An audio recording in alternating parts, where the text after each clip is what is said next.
Okay, this is just a test to make sure I'm heard properly.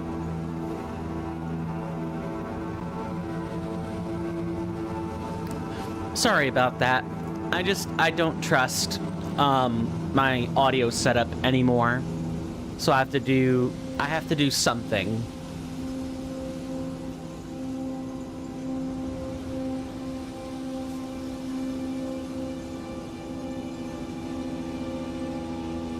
I have to do something in order to get people, or not get people, in order to, you know, balance my own audio for myself. Greetings.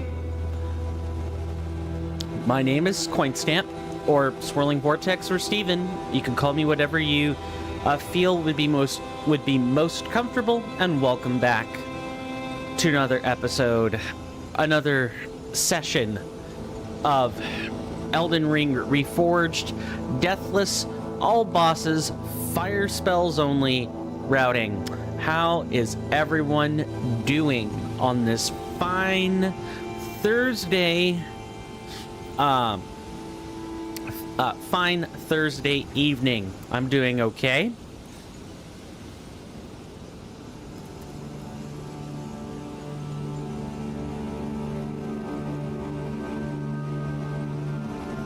Hey there, Chicken Warrior. Good to see you. How are you doing? Hope you enjoy your stay. Well, yeah, welcome to the pre-stream special. Hopefully you're doing well.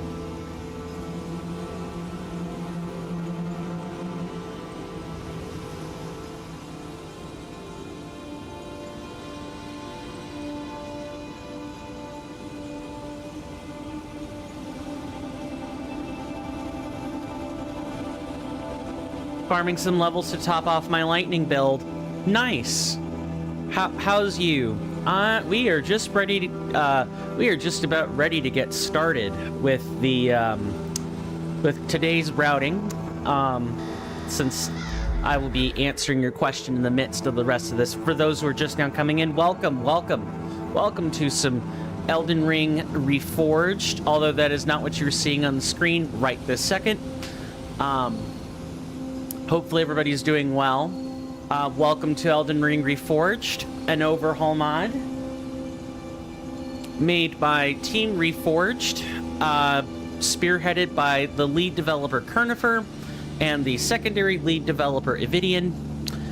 There are approximately 13,000 changes and ongoing made to Elden Ring. It's a very technical mod. I would definitely describe it as a vanilla plus overhaul.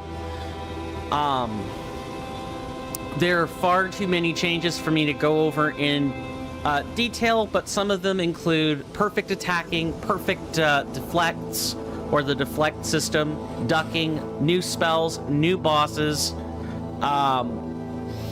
slight overworld changes to some of the spirit springs, etc.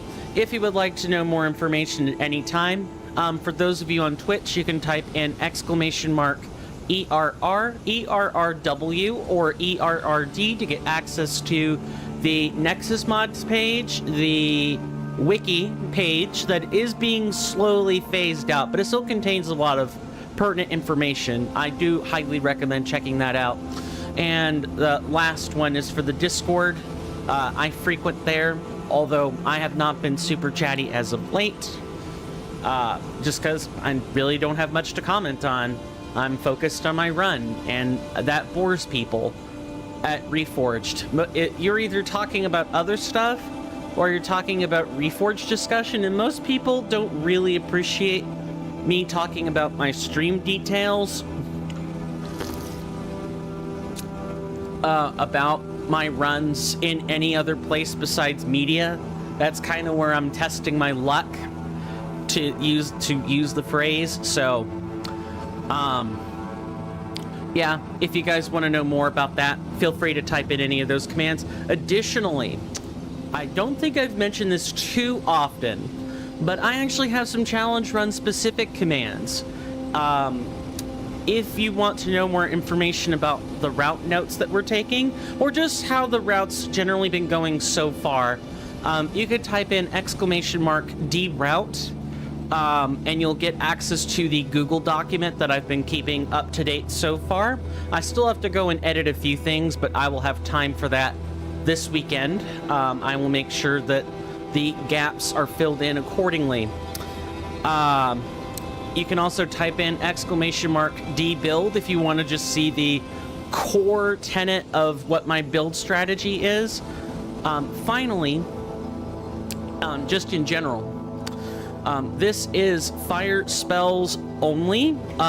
Deathless all bosses, fire spells only. DAB FSO for short. I'm always looking for shorter ways to say that, but that's the shortest I got at the moment. My essential goal is to go through the game with the mod on, of course, and defeat all the bosses without dying once, using a specific selection of spells. How come I'm not using Godskin incantations as well? So, to answer your question, I actually can use them. That's not a problem. I haven't felt the need to use it. The Godskin incantations, let me find a similar one I could compare this to. So Flame Sling and Black Flame do almost the exact same thing. And bear in mind that I have some cost reductions active, so this isn't the real cost of Flame Sling. This is a heavily reduced cost of Flame Sling. It costs 161 FP to cast.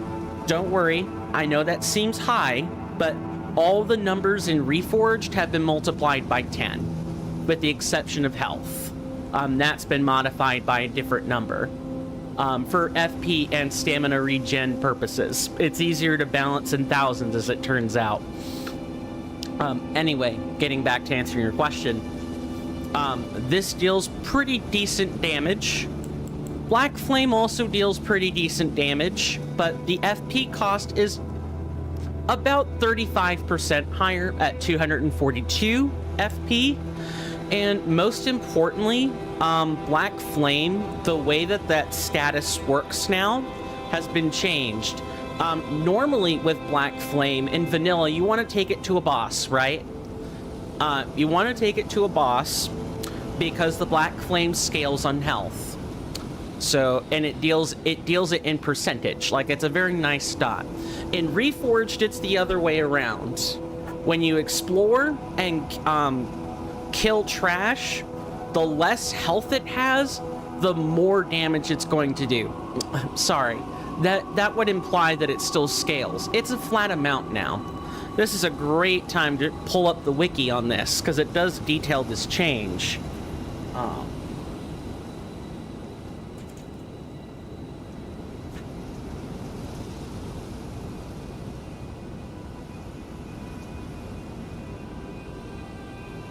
Okay, so Black Flame. In vanilla, it is 0.1 plus 1 damage every 0.1 seconds for 2 seconds. In Reforged, these values have been slightly downshifted. The dot has been extended, but overall, the biggest thing about the Black Flame dot, and this goes for all the Godskin incantations, is in vanilla, the entire 0.1% of the value is accrued as the dot. Here, that 0.105 is accrued once, and then the flat damage every 0.3 seconds, for 3 seconds, that's the Black Flame that's been carried over. So, I guess it's been wing clipped. That's a pretty good way of putting it. But you're absolutely right. I probably could be using this on trash. And I suppose I don't need flame for it. I'll go into that in just a second. I think what we're gonna find is that Black Flame at this level is just outclassed by Flame Fall Upon Them or Giant's Flame Take Thee. It would be cheaper on trash. We'll try it out. We're not fully done with it yet. Even scouring Black Flame, The black flame dot is just not worth the extra FP cost. You would want to take Scouring Black Flame for other reasons, like its unique shape. It's more or less it's like an inverted cone that spreads out. No, it's not. It's a cone that spreads out, basically, is what it is. Who knows? Maybe that little suggestion will be a reason to take Black Flame going forward. We'll have to see. Scouring would be good for groups of trash mobs. Yes, absolutely. I was just thinking that. I just find it slow. The casting speed hasn't generally been adjusted, but what I've come to discover is in Reforged, or in a challenge run, it's not even Reforged, a challenge run, I don't want to be stuck casting spells too often unless the damage output is incredibly worth it, or I get some kind of crowd control benefit out of it. We'll see. We'll see. Maybe me phasing out the spells is unnecessary. Now, I suppose before we begin, I know we're doing so much talking and no playing. I did want to mention that I rotated out the horse skin. We were using the Falling Star Beast mount skin by Apollo Who. This one is the Cuckoo Horse skin by the Wide Murloc. This is one of the skins that plays nicely with Reforged. And I think for the purposes of, you know, using a special horse, we're going to be a Cuckoo Knight for today. I hope I have found the correct gauntlets, or correct headgear, correct greaves. Yep, all right. I like where we are, and I think we've honored our dead friend Blythe enough anyway. Very snazzy, and I do like the Cuckoo Knight uniform in general, so I just thought I would have this page pulled up. If you want to get these types of mods for yourself, you can type in !ERN, and as long as your overhaul mod or mod suite of choice has not touched Torrent's appearance, you can use a Torrent replacer. It's great. It's one of the ways I can trick out Reforged, because you can't really trick it out any other way.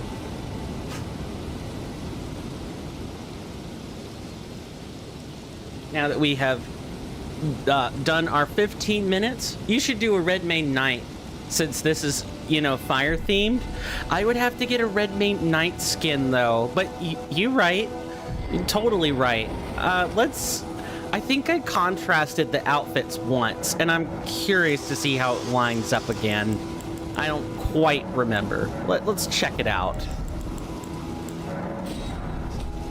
Nope, I forget you have to do this individually. It would be nice if I could just have this in one menu, but ERR is not the Discord, or I should say the Reforged Discord is not where you would complain about this. It's got to be the people who make the ER Transmogrify DLL tool.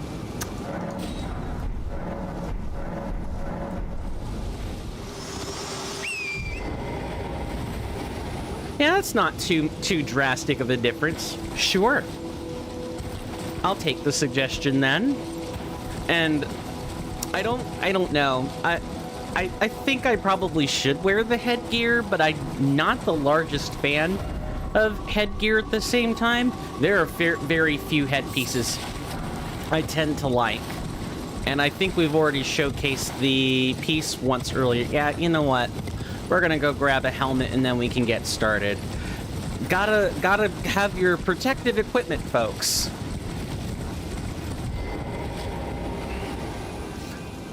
Red Mane set without the helmet reminds me of the Lothric set from DS3. Yeah, kind of. You know what I'm willing to bet? I'm willing to bet that they might have used that set as a baseline, as there are really heavy amounts of recycled models and assets from Dark Souls 3 and or I want to say Sekiro didn't have that many things recycled over to Elden Ring, seeing as how Sekiro and Elden Ring were in development at practically the same time. No, it's really likely they would have taken things from Dark Souls 3, now that I think about it. I want to make sure I'm not, you know, spreading falsehoods. Where is this? Yeah.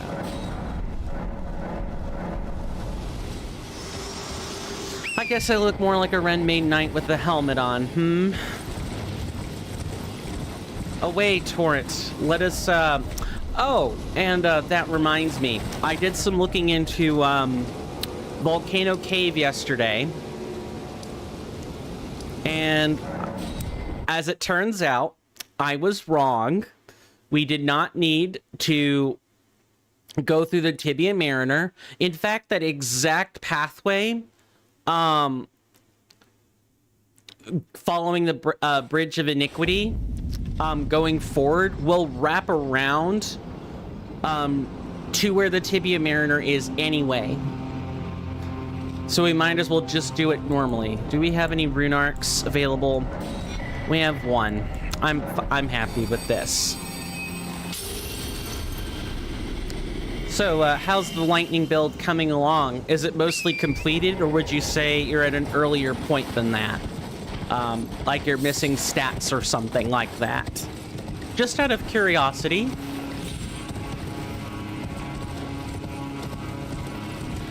But yeah, I looked up, and while I'm waiting on that, I looked it up. I basically just didn't spot the correct bridge to take. I even found the ladder. I went up the ladder and then just did a total miss. I'm gonna have to probably putting a few last points into Dex and Vigor. Nice. Yeah, one of the nice things in Reforged is that Dex doesn't increase casting speed anymore. Mind does that. So you don't have to put a single point into Dex if you don't want to.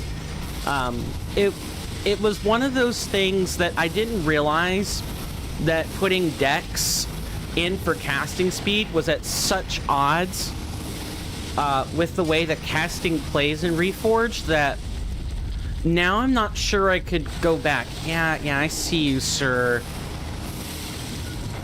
Oh, that's such a good idea. And I'm quite sure nobody is going to take that idea because Reforged did it first. I'm quite positive of that. Most people are like, Dex increasing casting speed makes sense. It's not a cracked idea or anything. I don't know. I don't think I would want... I don't think I would care if other overhaul mods started doing that. And it probably wouldn't even be that hard to do in retrospect. You don't have to worry about lightning being paired with Dex, because if you want any spells to get buffed in speed, just level mine. A Niv. What does Texas have to do with this, man?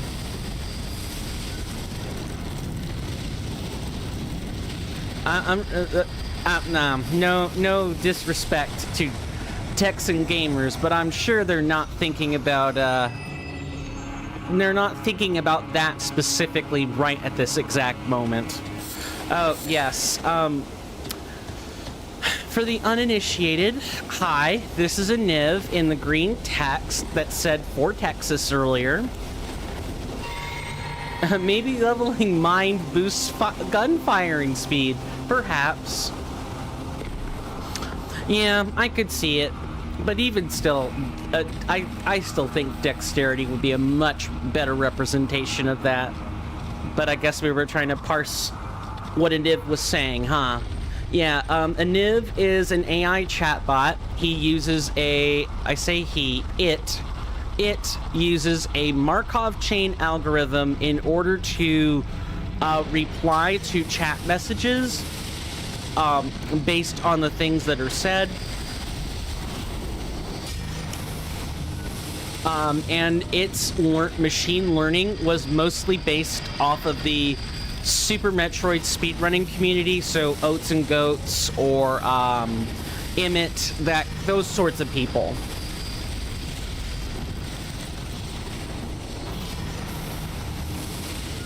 So that's a large part of...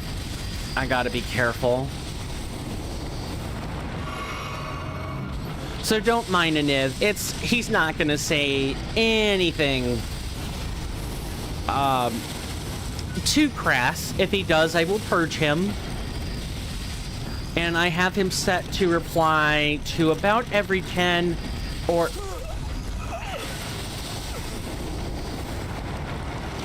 10 or 15 messages. 10 to 15 messages. Something like that.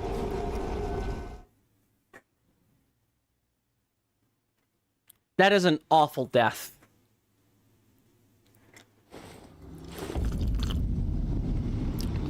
That's what I get for mentioning the AI overlord, huh? Invoke the Skynet and you get murked. I'm kidding. And I really don't think they would care if I were talking about them in a video gamey like environment anyway. Oh, it's Skynet. It's not, but you know, people might think it is.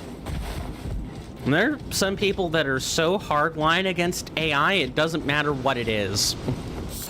I don't know. I guess that's a general question I can ask. How do you guys feel about AI? I have mixed thoughts. We're doomed, I tell you. Doomed, I say. Some people definitely think of it that way. I think AI has the potential to do amazing things, but currently it is being used for far more harm than good, especially it being deregulated like it currently is.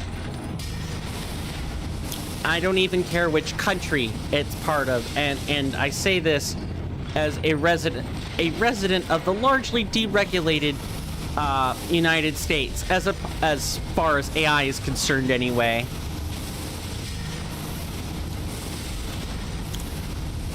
AI should be nothing more than a tool. Oh no, I'm dead. No. Yep, dead.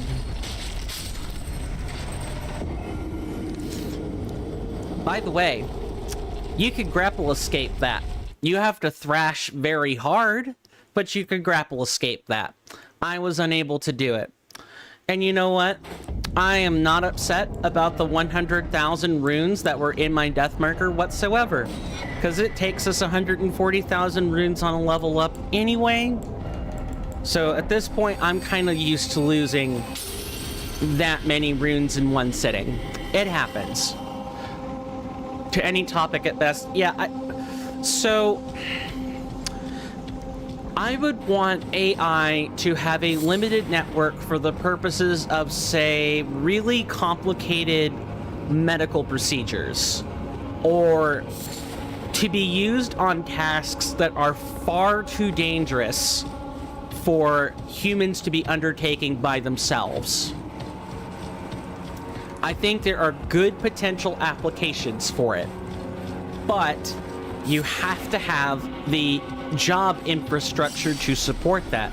If you murk or scrap bomb defusing, exactly, it's very good, same idea.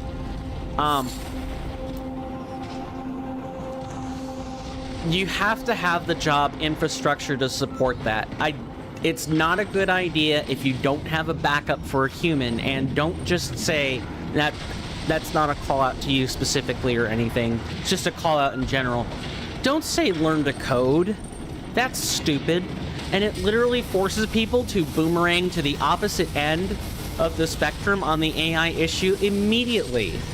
Immediately. And if you're trying to win hearts and minds, most people are not.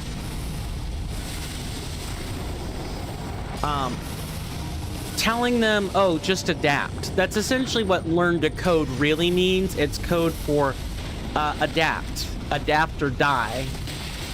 Oh my god, I can't talk about anything today without you know, one of Giza's war machines murking me to the ground.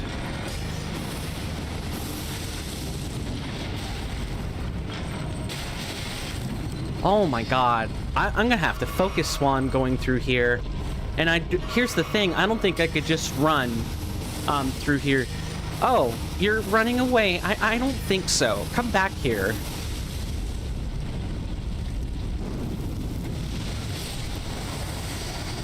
Good lord. Where was I? Right. Saying learn to code or, you know, that's your problem is not helpful to the overall discussion about, you know, how AI is going to shape our lives or what kind of jobs are going to be replaced.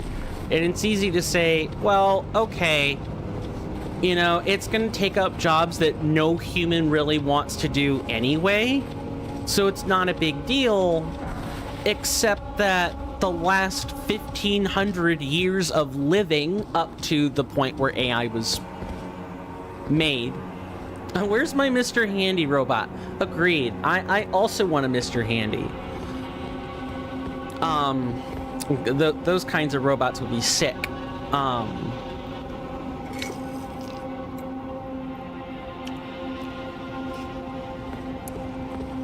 Either a mutiny is going to happen over the lost jobs, and the added apathy from people who are saying adapt or die, adapt or starve, don't help, or, you know, Skynet will happen.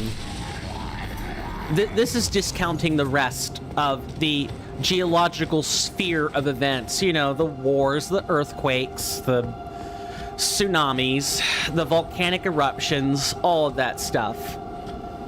The 2020s are shaping up to be the most turbulent time in human history. And I am very scared over such a turbulent time period. Yeah, come here.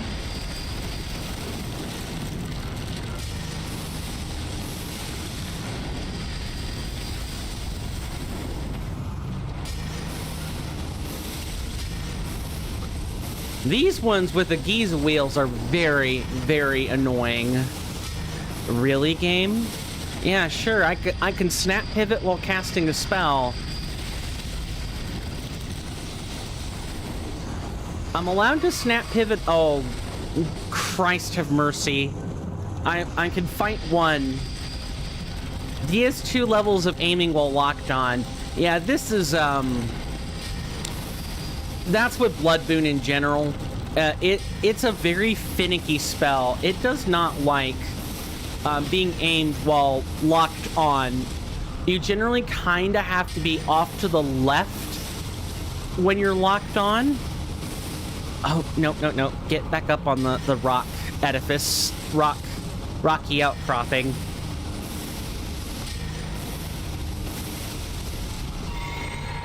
I'm just gonna sit up here. Don't worry.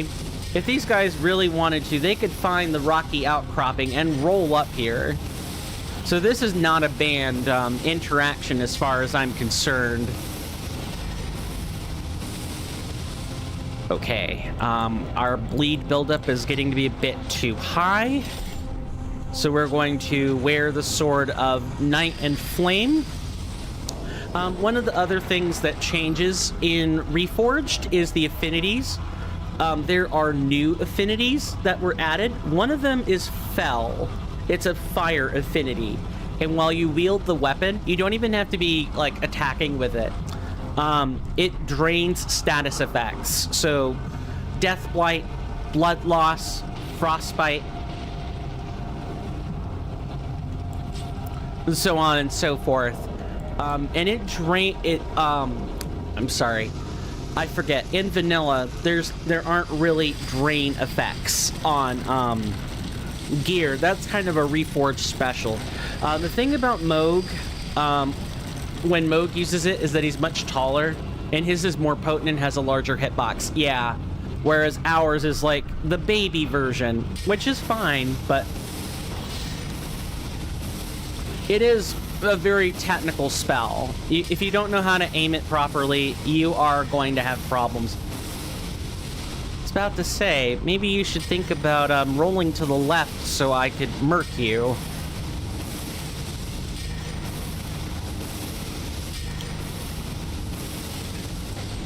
Okay, that's one of them. Now let's get the other one so that I can actually climb the bloody ladder sometime today.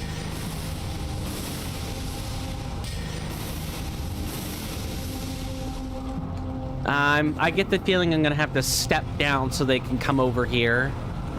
Come on. I've gotten off the rocky crag. Don't go get a friend. Don't do that. These machines are not sentient. At least I hope not. If there's lore that says they're sentient, I'm gonna be bloody mortified. I don't recall reading anywhere that Giza, you know, suddenly made sentient machines. Organic machines, maybe, but sentient ones, no. Then again, this is a land where magic is at an all-time high. Yes, come up here. That's fine.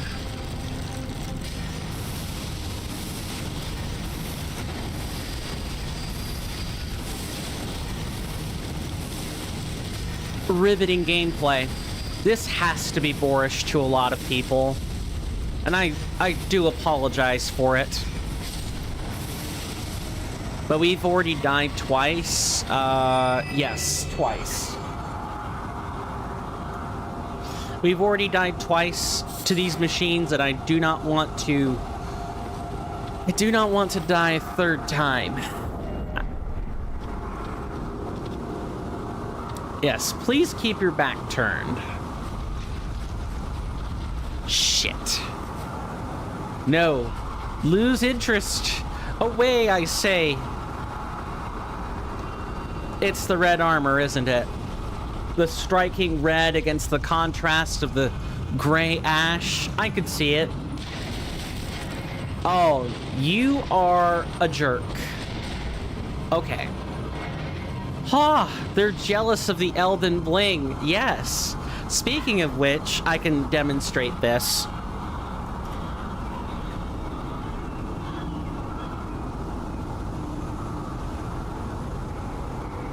So, with Reforged, this is kind of hard to spot right now, but I'll kind of like switch to the recording camera so that you guys can have a slightly better visual of this.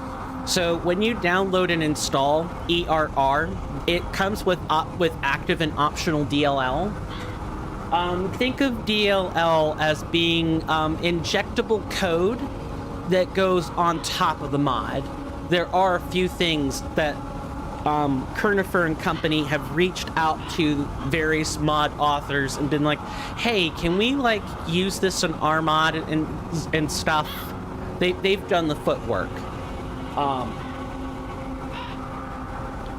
Let's see, is it under active? Yes. So ER Transmogrify is a separate vanilla mod.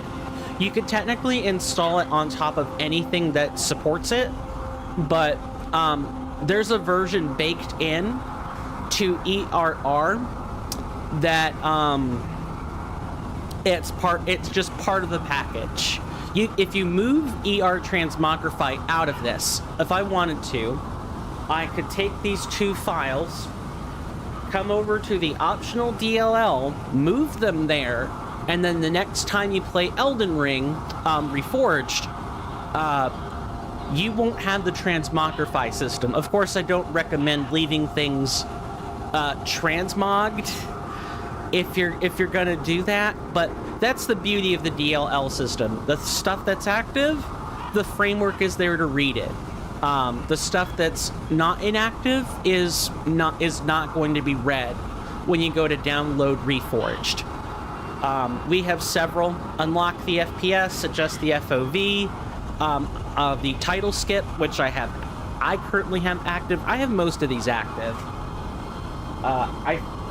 I think with the exception of Erd Tools, the Erd Tools is the one I think is not active, along with the alt saves, because they use Metis Mod Manager to manage all of this, and it doesn't play nicely with the alternate save system.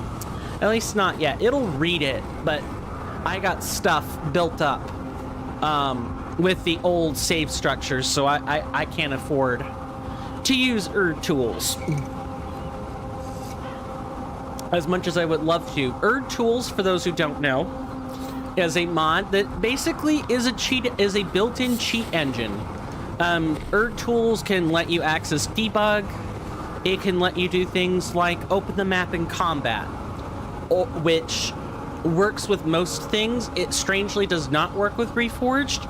That's like a known feature, and Kirnifr prefers it that way. That's fine. There is a built-in posture bar that you can apply when you're using Erd Tools. It's really convenient. If you can manage to use it,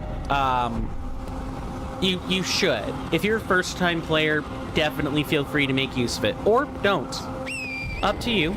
Up to anyone who decides to use this. That's one of the nice things about ERR that I like a lot, is that because we're well known enough to get some of these other mod authors to help make DLL for us, the experience is more modular. I am working on an installation script guide, and when I finish that script, I'll start making the video for how to install Reforged. It's one of the things I think I can do to give back to the Reforged community. There is an installation guide, and there are installation readmes already. The readmes are accurate. The actual video installation is not. That video installation was done by a YouTuber who goes by the name of Great Mighty Poe. He left. He's no longer with us. A lot of that has to do with what I call the unalloyed incident, which I can kind of discuss that story now, because it's more or less resolved, and I don't have to worry about, leaking sensitive sentiments to the public. It's already well known.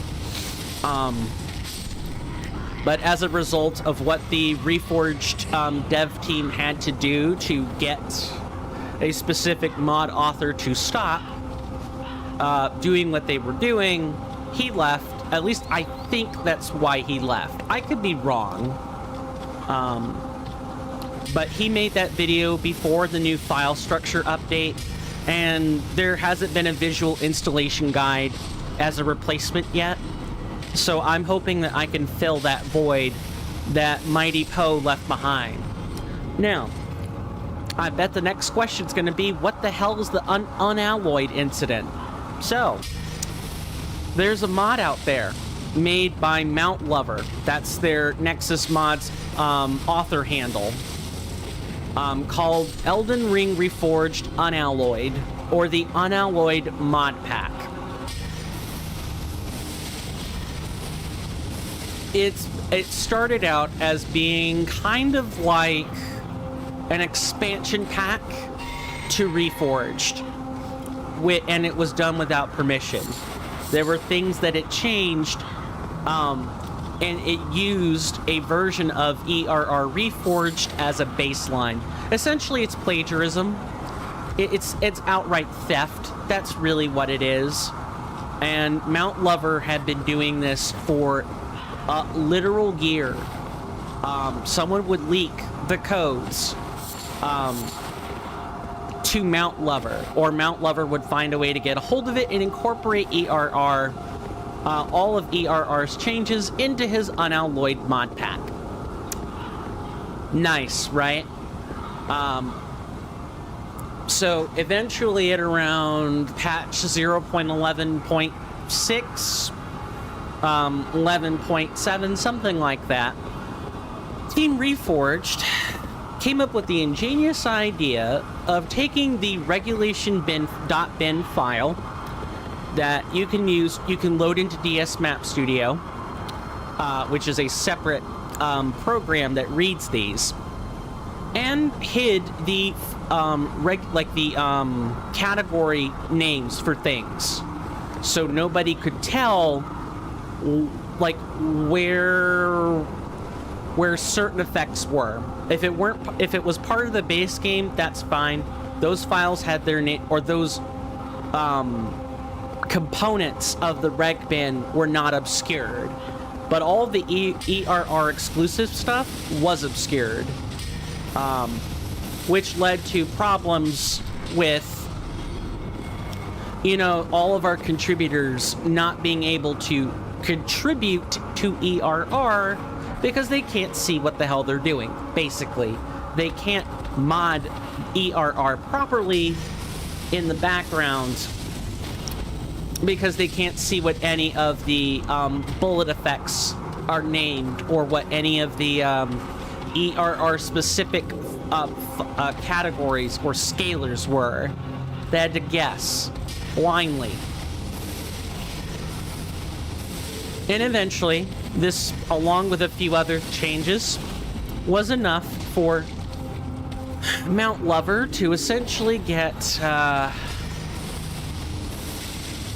sufficiently knocked off the trail of the file thievery they were doing.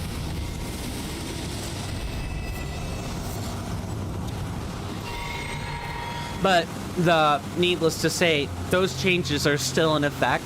You have to be part of a specific circle of people to get access to the unobscured reg bin, which is fine. Basically, any wiki contributors or technically, you're not supposed to be modding the game in the first place. So being angry at someone changing your stuff is really funny. Yeah. It wasn't so much changing stuff. It's the theft. If Mount Lover had said, or asked Kirnifr, hey, I'd like to use a certain version of your mod as a baseline, would that be okay? Sure, that would be fine. And funny enough, earlier on in this process, Kirnifr and Avidian were working with Mount Lover to Reforged Unalloyed to be its own thing, but Mount Lover was so resistant to some of the suggested changes that they eventually stopped working with them, and then the unabashed thievery resumed and all this stuff happened. And that caused a few people to leave. It caused quite a community scare for a while. Rough. Very rough. Is someone throwing pots at me? Yes, someone is throwing pots at me. I'm sorry. Are those just, random lightning bolts? Hold on. I need to figure out where that's coming from. I think that's just a random lightning bolt. And I'm wearing metal in this nonsense. So we all know how the law of electricity works. I'm essentially a walking lightning rod. If someone stole your stuff, and I guess this isn't specifically directed at you, it's just a general question. So you're saying someone stole a part of a very important thing and a bunch of people split to do their own thing? Not quite. So, to kind of catch you back up to what's, how things are currently. Reforged the Shattering? Yeah, kind of. But someone leaked version 11.8 to Mount Lover, gave them the file for it. The unmasked, the unobscured file. And that's the last known version of Reforged that Mount Lover was able to incorporate into their unalloyed mod pack. Unfortunately, not unfortunately, let me try that again. Let me say that better. They stole a whole file. They incorporated 11.8 into unalloyed without permission, without asking Kirnifr. It's stealing. And to get the stealing to stop, Team Reforged had to be so heavy-handed with changes on the back end, an end user would never see this. And I only know because it affected my personal work as well. I do not mod Elden Ring in the slightest, but I was doing a Let's Play series, I still am, and I was basically more or less told if I want to know how something works, I need to go into the back end, into DS Map Studio, and figure it out. If I want numbers, that's what I need to do. I can ask for help with those numbers, but only after looking myself. Nobody said that, but that was the impression I was getting. The last time that I could look at unadulterated, unobscured files was 11.6, specifically 11.6b. And let me tell you, if you're trying to do a Chugga Conroy style Let's Play where you do deep dives into things, it's very difficult if you can't see what you're doing when you're looking through the rec bin.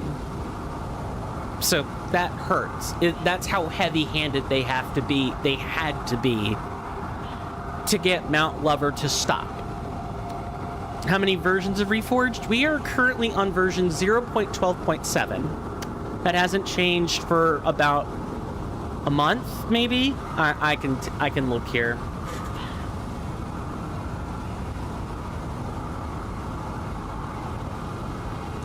Under this. So no, not even that long. Yep, 7 days. Exactly 7 days was the last time that Reforged got an update. But strictly speaking, there's only one Reforged. It's just other people steal various versions. Some people steal the code, and that's really about it. There are multiple mods out there that have the deflect mechanic on them. Reforged is not the only one that has it, but a lot of people stole it from previous versions of Reforged that did have the mechanic. And there was theft going on as soon as patch 0.6, I think, was the first instance I saw of people stealing features from Reforged. And I say steal. And it's kind of impossible to know if it's really stealing or not. Someone could have just looked at the code before it was obscured, or looked at all the mechanical behavioral changes required for deflex to work, and figured it out from the reg bin. Kudos to them, I guess. But at that point, it's not quite stealing, it's plagiarism. And they failed to credit Reforged and go through the appropriate guidelines to ask to use that mechanic. Regardless of how people feel about mods, and there are some people that are like, well, oh, you've got to be bloody joking. Why is there a grafted scion up here?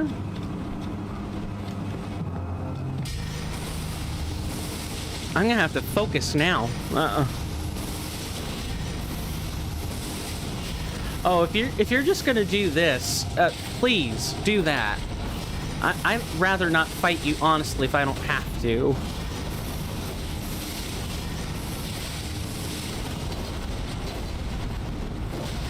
I rolled too early there. That's not. Oh, it is vanilla. Oh my god. Yeah, you see what I mean? About an earlier statement. If you play a mod long enough, you do lose some knowledge of vanilla. It's interesting to know that it is a vanilla adjustment, or a vanilla placement. Oh my god, that's a good placement for a scion, I have to admit. that is a good placement. I don't like it. I've never been a fan. Maybe if I mastered deflects, it wouldn't be a problem. I'm okay at deflects when I'm actually using them, but if I'm trying to like upgrade this to hitless or something like that, I have to figure out what level of deflecting will actually allow me to not claim hits on something. I have not sat down to make that document yet. I'll have plenty of time to do that this weekend. Speaking of this weekend, I want to just make a quick PSA that I will not be streaming on Friday. My house-sitting client got back with me, was like, yeah, we need you to house-sit Friday afternoon to Sunday morning. And that's 60, 80 bucks in my pocket, so that's hard to refuse. So I will figure out something I can do as a makeup for you guys so that you're getting the content you're supposed to get. I don't know what that's going to be yet. I might actually try to crack out the video for the Let's Play between now and tomorrow. Yeah, I do a Let's Play, by the way. It's on YouTube. I haven't been doing any serious editing on it because I've been dealing with tennis elbow. Yes, so I am unemployed, officially unemployed, but I've been working. Yes, Aniv, go back to Overwatch. But essentially, I have a group of people that pay me to sit their house and sit their dogs. I've been trying to build up a client list for the past 8 months. I've been doing this under the table for about 2 years. It's lawn mowing money. What I love about that message is it isn't even a proper sentence. Yes, Aniv likes to not use like punctuation and grammar a lot. But yes, I'm trying to do something in order to pay my bills or pay my fraction of the bills. And house sitting is how I do it. I have a whole English herd. Yes, it is a hard language. Thankfully, there are harder languages like Chinese and their bloody tonal system, but I'm not here to cast judgment, only to say that I've heard that it's one of the hardest languages out there, especially spoken. Spoken Chinese is really rough.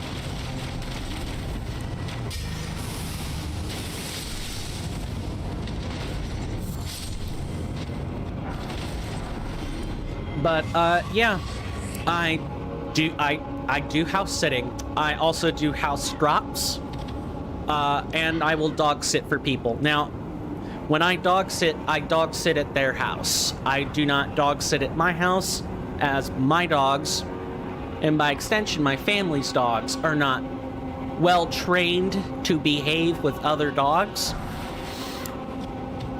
at all. They get barked. They don't like go into a snapping fit immediately, but they can get pretty argumentative with other dogs real quick. So it's just better if I watch a person's dogs or that family's dogs at their house. I have multiple, plural. I have I have two dachshunds, one long-haired, one red-haired, and a black Labrador. So they're dogs of different sizes. And of course, the thing about Labrador breeds is that Labradors tend to adopt the mindsets of the other dog breeds they're next to if they're the only Labrador in that entire set of dogs. So since the Black Lab, Midnight, that's her name, is surrounded by dachshunds, guess what? She acts like a dachshund sometimes.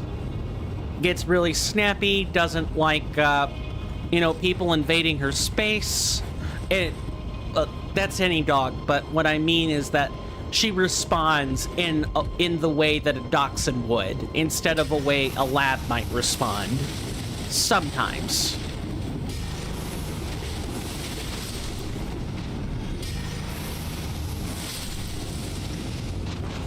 But my dogs are not house trained, or not house trained.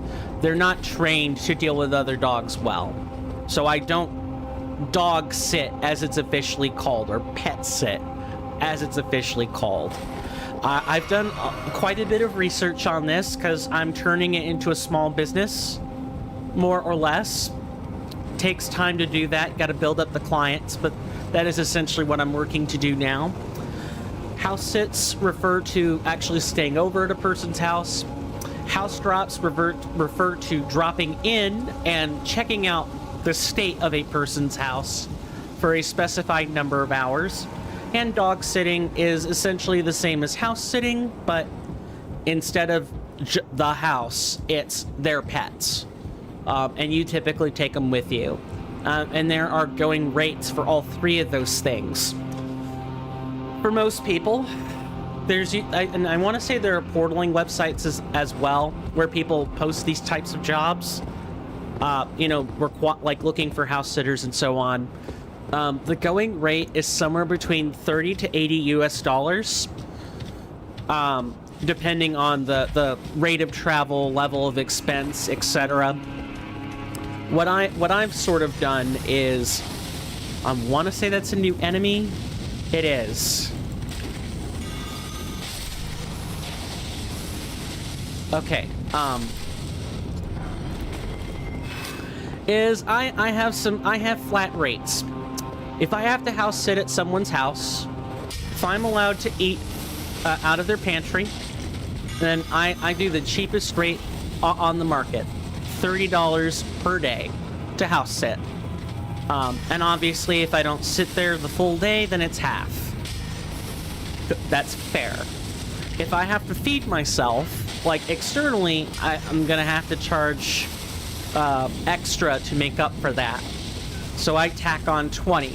That's enough to order food or have takeout if I need to do that.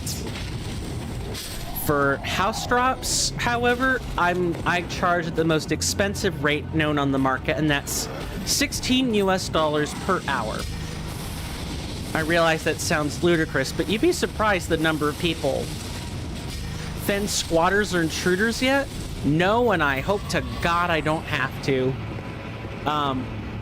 Most of the clients that have hired me so far have either been, they're too tucked in and out of the way, or they have security systems that I've been trained to use. My first client has a security camera around every corner of their house, and there are alarms at every possible point of entry outside of the windows, so I feel pretty secure in that house. In the other client's house that I have two so far, and I'm working on a third. She's in a small apartment, and generally people keep to themselves, so I haven't really had to deal with that yet.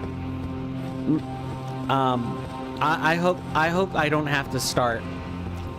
Because if I have to do that, and that turns out to be a common occurrence, I may have to, have a security fee or something. Not much, but I would need, maybe another way of saying it is hazard pay. How often do these people leave that they need to house sit? First client leaves fairly often. They're part of a U.S. organization called the Department for American Veterans, and a part of the Disabled American Veterans Auxiliary. So they travel a lot, as one is an adjutant for the national and state level. Fancy way of saying first officer. And the other one is literally second in command for the DAV chapter that I attend. So they're traveling everywhere. Columbia, South Carolina, to Florida or Georgia, sometimes even down to Missouri. I've seen them travel that far before. I have one high-profile person, but yes, I do house sit for them. The other person is literally my stepmother's sister, and she had me house sit once so far. Like I said, I only had, well, maybe not like I said, but I only got the second client rather recently, and she's kind of tucked in out of the way. Like, you can get to her from a main road, but the neighborhood's really quite quiet. Everyone's usually, you know, kept up in their apartments. So, long story short, to come back around and actually answer your question of fending off squatters or intruders, no. And I hope it stays that way. I don't want to have to think about that possibility. I mean, I've thought about it, but I don't want it to plague my mind every day, every time I house sit. I think I probably wouldn't do that if that started happening.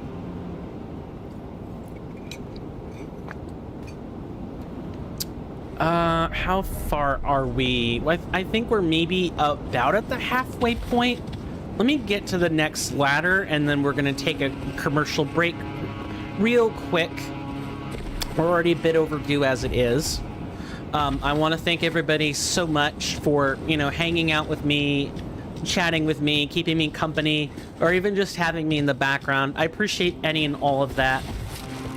It makes these journeys that I have on camera a lot more bearable, tolerable. I don't think I have to go this direction, but we're gonna see.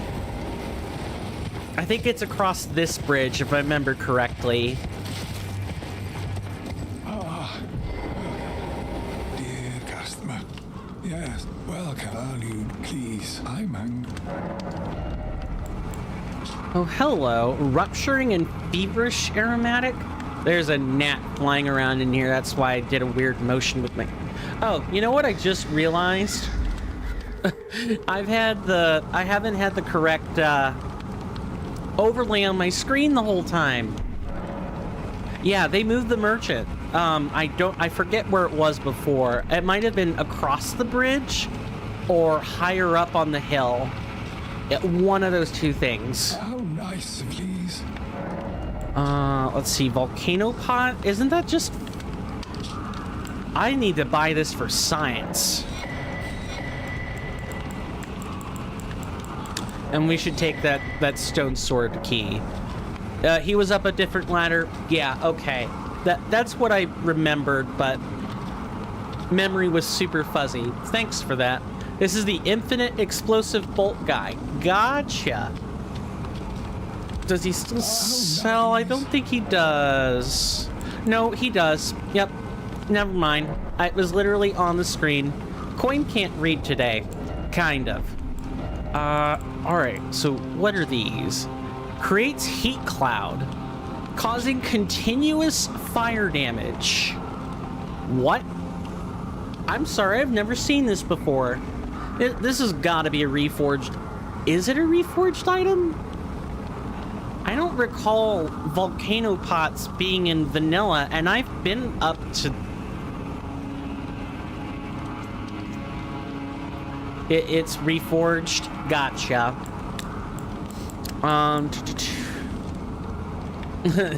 Autocorrect. Yeah. Yeah, autocorrect is fierce. Definitely fierce. I hate it. Rupturing aromatic. Okay. So these are blood loss. That's really neat. I don't think I've ever seen those before. Those have to be a Reforged special as well. I think there were like at most 6 aromatics in vanilla, and they have drastically different effects compared to before. Are perfumes still limited things? Yes. They still require perfume bottles to make, so you can't, and they're tied to several resource pools. You need the alchemics, you need extracts, you need amalgams to make them. But there are more types of aromatics or perfume items compared to vanilla. Again, I think I remember there being only 6. and they don't all do the same things in vanilla that they do here. In fact, I think if I look at these, I know the poison and acid spray mists are vanilla. The blood boil elixir is also vanilla. And I want to say the rest of these are not. Yeah, the rest of these should be Reforged specials, if I remember correctly. I may not. Now that we have our rest site, I'm glad I made this trip. What we can do now is adjust our spells, and we'll take our commercial break. Let me adjust something on the hit counter here. Operating a mouse with my left hand when I'm right-handed is difficult.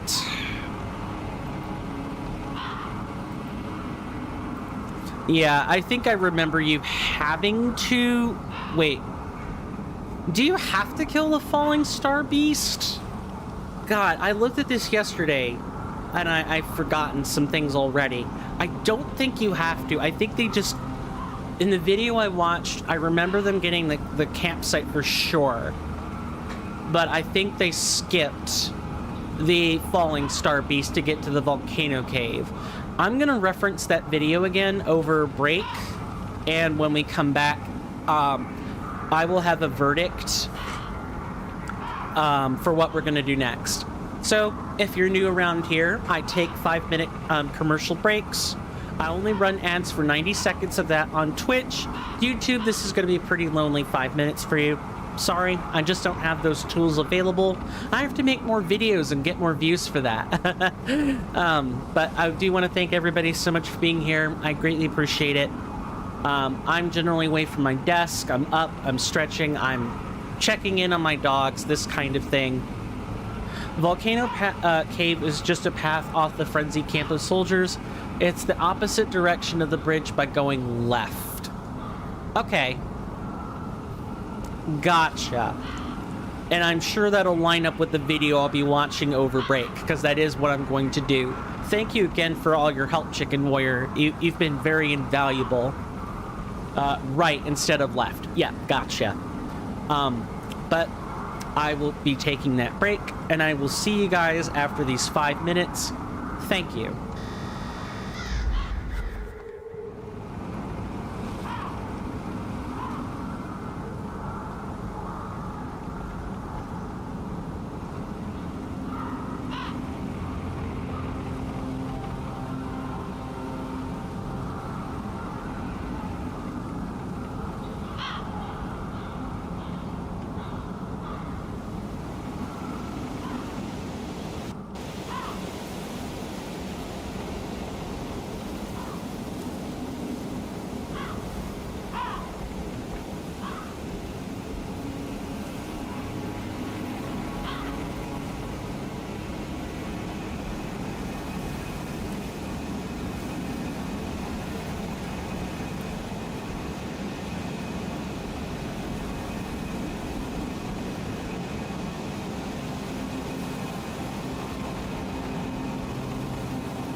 Sorry about that, folks. I ended up having to go handle some things with my dogs, mostly in the form of them barking over nothing. Really sorry about that. I run the house by myself currently. My folks are out on a business trip up in the state of New York. So it's up to me to make sure our dogs don't get hurt while they're gone. Dogs barking over nothing, a tale as old as time. I can't believe you returned. A Niv, I don't think they left. I love how a Niv ats people too. That's something I haven't seen them do too much yet. Wow, lovely. Anyway, again, my apologies. I will be adding, I guess it would be 6 minutes onto the end of the stream as compensation for having gone that much over. Really, really sorry about that. I'm glad people stuck around. Thank you so much for the continued support. It means a lot. Now, and I think I might have moved this around. Actually, I want to adjust this split name before I continue, because it's the only one that takes up twice as much width as the rest.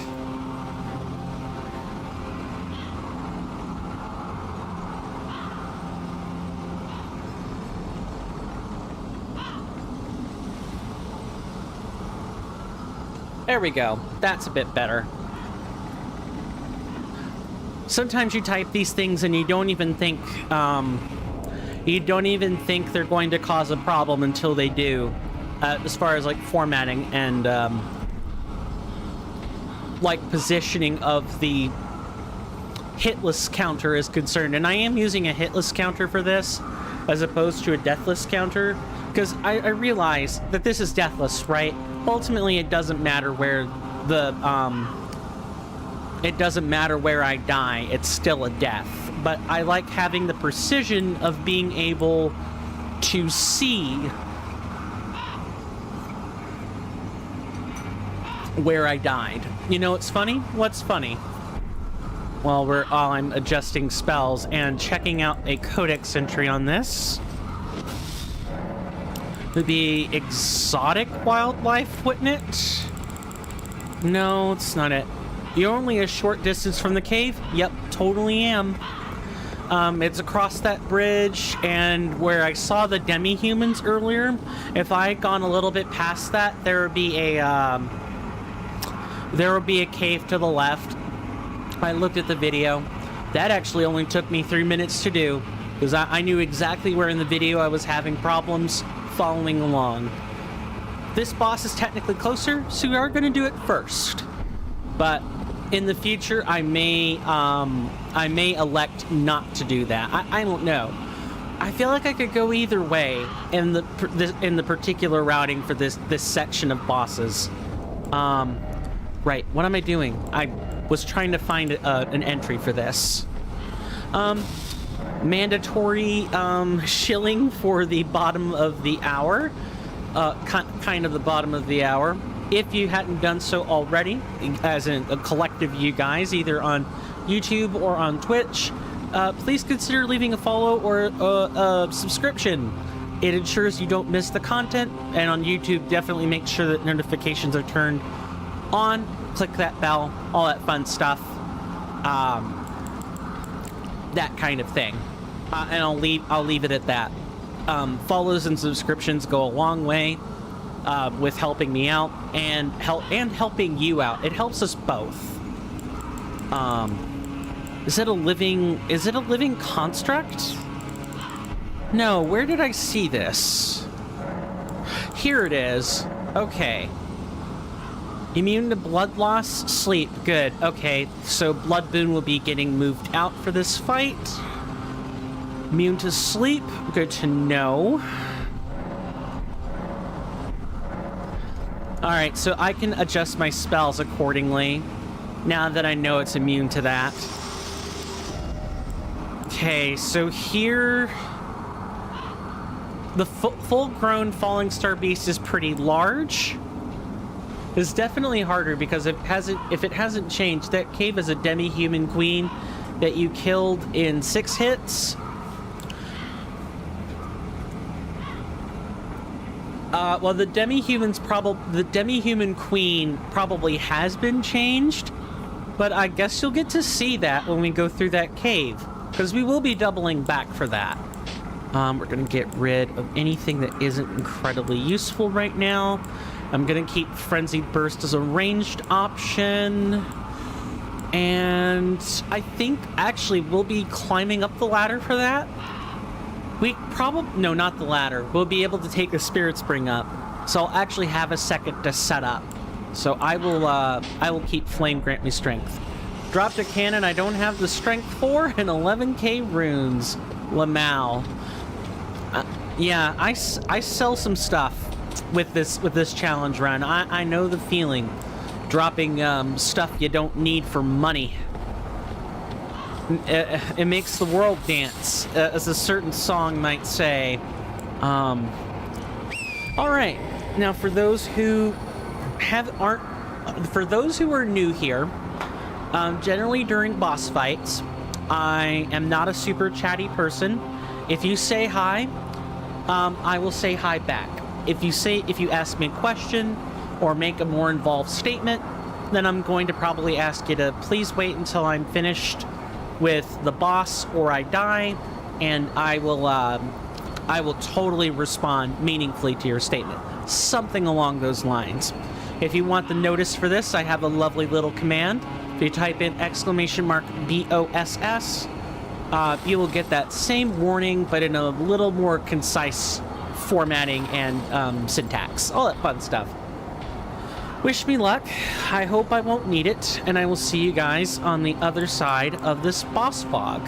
Let me just make sure I've got the correct one. Yeah, I think for this I probably want Lutel. Probably.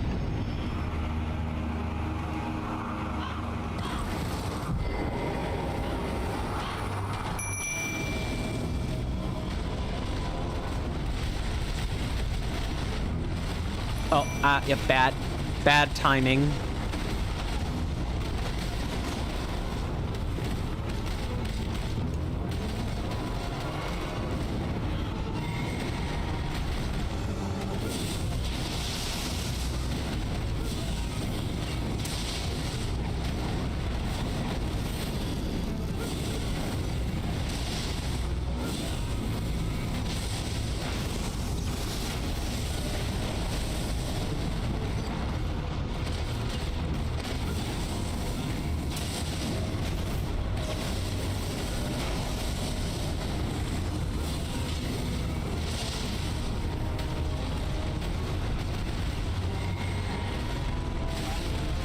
There's kind of no way to... I have to time that pretty specifically.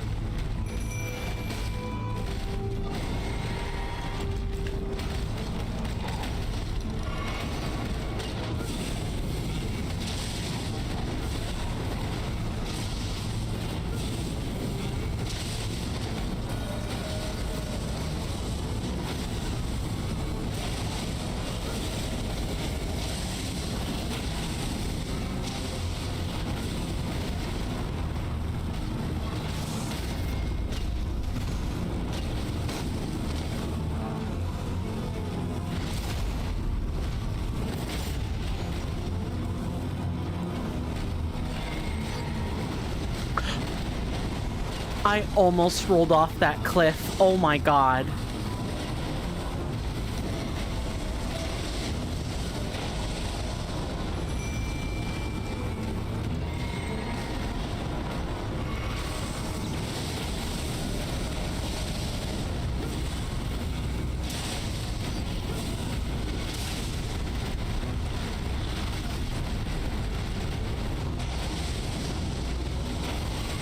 Oh my god. Oh, there's a beam attack.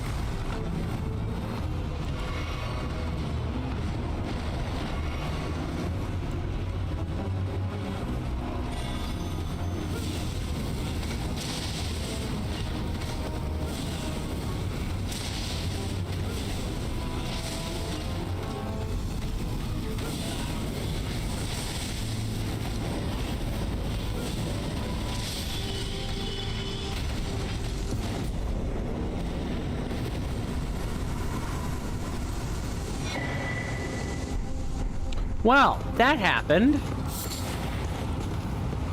This boss is one of the few that could be snuck up on and poisoned to death. So that's what I do, and it drops a ton of smithing 6s for upgrades. Yeah, it's a pretty nice thing to be able to do in vanilla. I definitely have to agree with that. Thanks for the GGs. In Reforged, the spell Poison Mist, and by extension, Night Maiden's Mist, that's both of those spells, have a slight posture tick damage added, specifically so you cannot sneak up on bosses like that and do it. You have to fight them legitimately. It's an anti-cheese mechanic, and I know that's the exact purpose for it, because I remember you used to be able to do that in Reforged, and then I think around patch 5.7, that extra posture damage got applied. No, that's not posture damage. I'm wrong. It's an exact 1%, not 1%. It's exactly 1 untyped damage. It's 1, like, I guess standard damage would be the type that's associated with now, added to the spell, specifically so you can't do that. It's really infuriating. So if you want to sneak up on stuff now, you have to use the poison spray mists, and I'm not even sure that works anymore. Okay, where am I trying to go? Curse them for negating my cheese. It's a pretty... Yeah, I will say, if you like cheesing things, Reforged may not be the mod for you, and that's perfectly okay. That's totally valid. Because anti-cheese is one of the core tenets of Reforged, is that most things have been adjusted for anti-cheese. It's not expressly for anti-cheese, but it's a major component for why some decisions are made. You only do it for 3 bosses? Yeah, I can't think of too many bosses I cheese myself now that I'm thinking on it. This one was one of them. Getting Radon to go to the edge of the cliff is another. I engage in that cheese if it's not important. I obviously don't do it for the challenge runs, because that's a good way to get laughed at. But hello, nice sleaze. Because it's not fighting the boss as intended. And that's generally a no-no on deathless or hitless runs. Not allowed to do that. Falling Star, Godskin Apostle. Yep, that's another one. And the Draconian Tree Sentinel before Lanedell. There's cheese for that one? I'm curious. Do you know? You cited it, so I guess you would know. But what do you do to cheese that boss?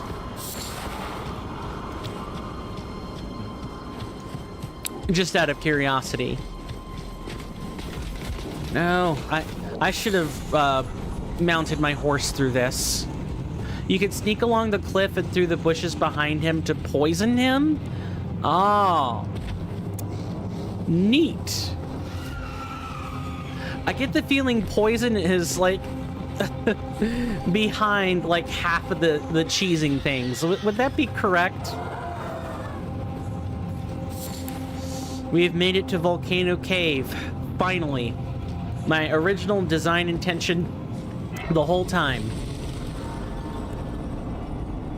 Not all, but some, yeah.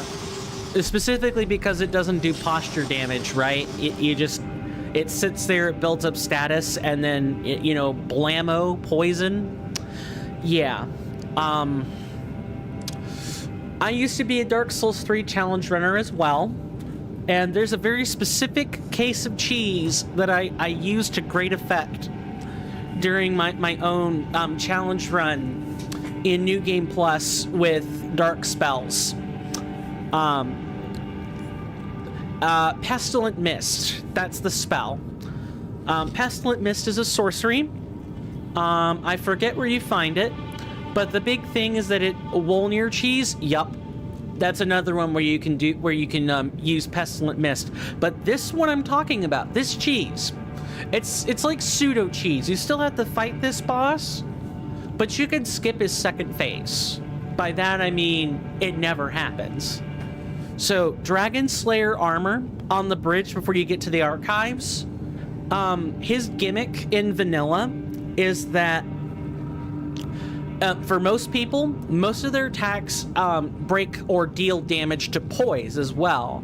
And so there's a flag that says, if I've been dealt poise damage, I go to phase 2 at the appropriate health percentage. You get the spell from the Golden Scroll in Farenkeep. Thank you. Requiring 30 intelligence. Yeah, it's a fairly potent spell. I like it. I've used it in that challenge run several times. If you don't deal any poise or you don't break posture at all, Dragon Slayer armor never summons those ghastly butterflies, never goes to phase 2, and you deal with his phase 1 moveset the whole time. If you deal poise damage at any point, he'll transition to phase 2. So if you're going to use the Pestilent Mist cheese, you do have to use it the whole time. It's a really quirky, weird interaction. Maybe I shouldn't call it cheese, because cheese would imply that you invalidate the boss. But Dragon Slayer is actually a fight I really...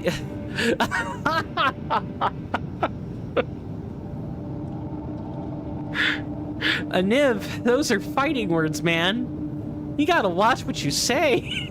Dragon Slayer is a fight you really enjoy. I enjoy the first phase. The second phase is a bit bullshit, but it's not really the Dragon Slayer armor I have a problem with. It's the butterflies off to the side with their, meatball mechanic. I could live without that. But the fight itself is fine. I don't really have too much problem with it. I got pretty good at being able to handle the fight up until the point where I learned about this cheese. And here's the funny thing. I did not learn this cheese on my own. There's another great streamer out there. His name is Couch Jockey.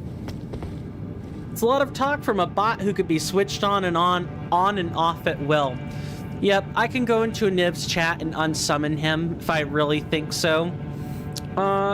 Here, Aniv. You know what? You said fighting words. Can I...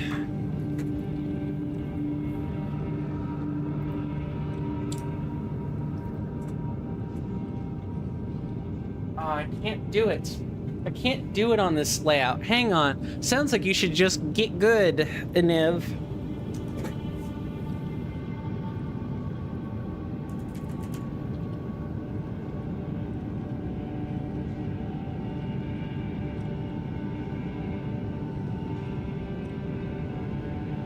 There's going to be some streamception for a second.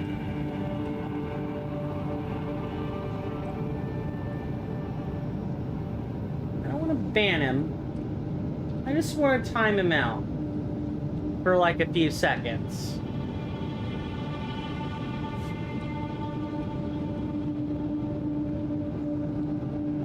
Take a chill pill, Aniv. You need it. Wrong Alt-Tab. Let's try that again. I was okay with Aniv doing the random things, but Aniv decided to be a little bit more than trash. And oh man, I'm gonna teach that bot an example. That's okay. Aniv will never learn. That's something else I can appreciate. I can laugh at about Aniv is Aniv will not learn. He will say something else that will be trashy, and I will have to scrub him again. I used to have like a purge command. I didn't know Aniv had so many strong opinions on Dark Souls 3 bosses. Me neither. He's been scrubbed for 10 minutes. At least I'm hoping that's what happens. Now, if Aniv somehow finds a way to violate the timeout statute, I'm gonna be upset. Gonna be upset. I can agree to disagree on Dragon Slayer. Actually, I guess I can ask. You specified you enjoyed the fight. Do you enjoy both phases, or just one? And if you do enjoy both, is it equally, or, you know, do you have like a preference for one phase or over another? Just out of curiosity.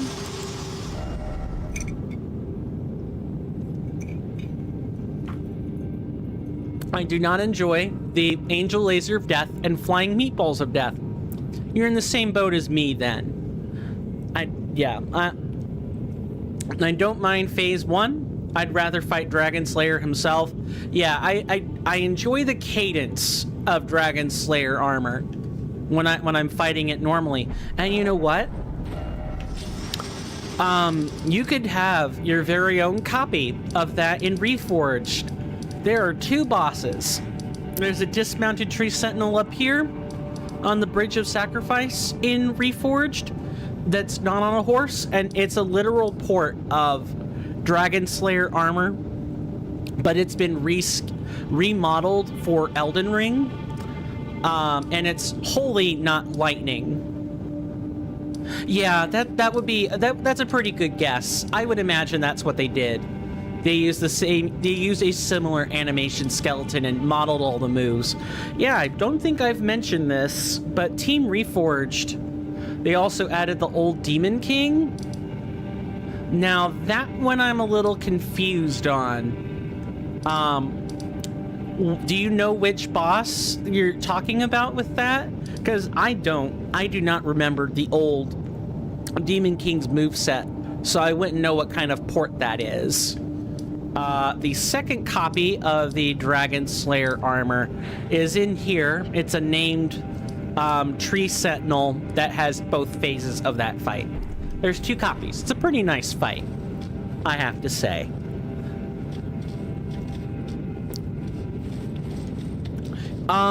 It's not, let's see, fiery bosses that Reforged might have added.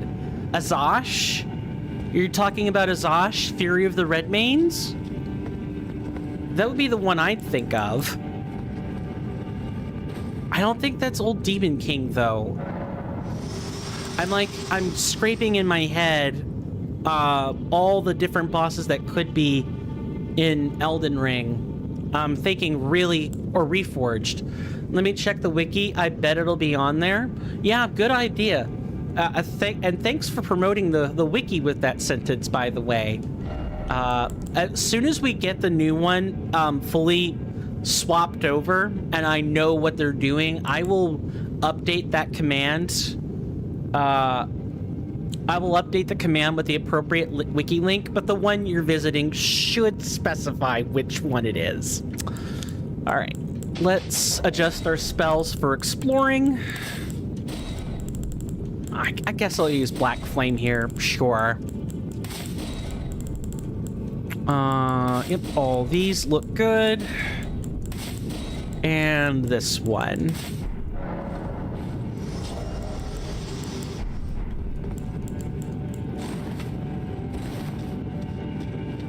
And I'm willing to bet the spell variety will come in handy in here.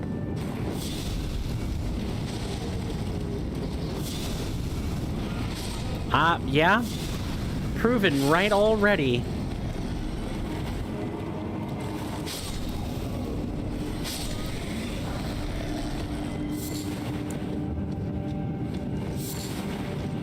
Demi-human caves aren't too bad. Just don't let them swarm you in groups. I have the very first, it's the coastal cave. That's exact what I'm thinking of. I died to that boss, the demi-human chieftains, over 4 or 5 times. Both the boss fight and that general cave at the point in the challenge run where we currently are, which is really early, and you only have like the first available spell book available prayer book for that fight, I did not have very many tools to deal with the demi-human chieftains at all. It sucked. I can't wait to showcase the early portions of this run again. I know it feels like I know what I'm doing, but the real tension in the run is prior to 200 rune pieces, where I'm essentially like full clearing every dungeon in order to get all the rune pieces in it, or as many as I reasonably can without dying, and essentially having to kill everything for level ups. I would say early game is definitely the most fragile part of the run so far. Hello.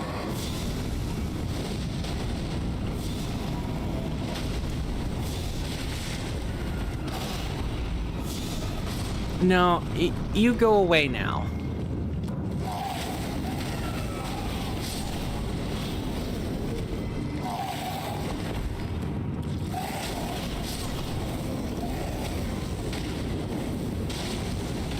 Oh, bad timing. Bad gameplay?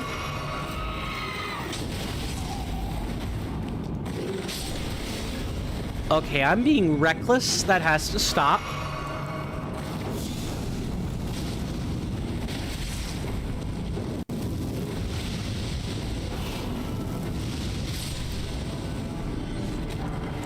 I'll go ahead and cast this. Why bring it if I'm not gonna cast it, right?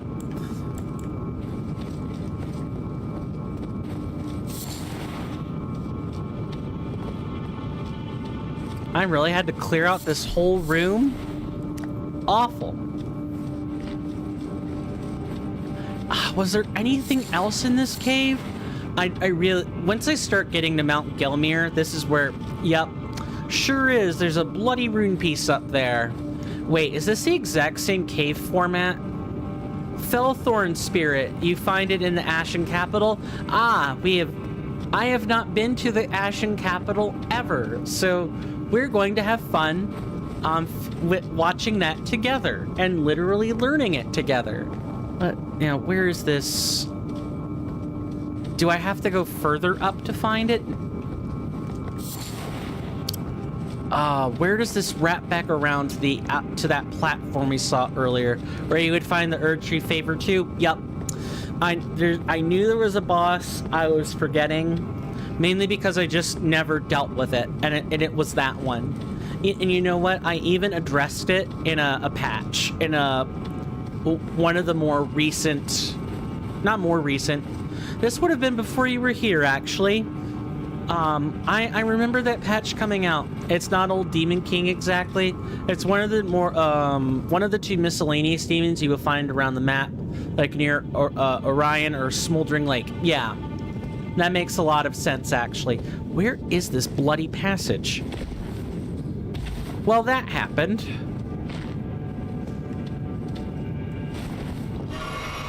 Oh, God. This rune piece is very quickly turning out to not be worth the navigation to get. I may skip this in the future. We technically got our target mark for the rune pieces anyway. Yeah, there's a boss. It's the Fulminating Rune Bear. It's tied to the number of rune pieces you've collected. Near Onion. No, I read it like a... I'm sorry. My brain was on autopilot for that sentence.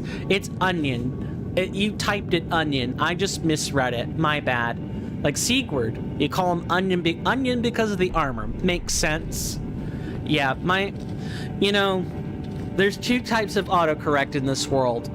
There's the technological autocorrect that happens when you're on your phone, and it's very annoying because you know what you want to say.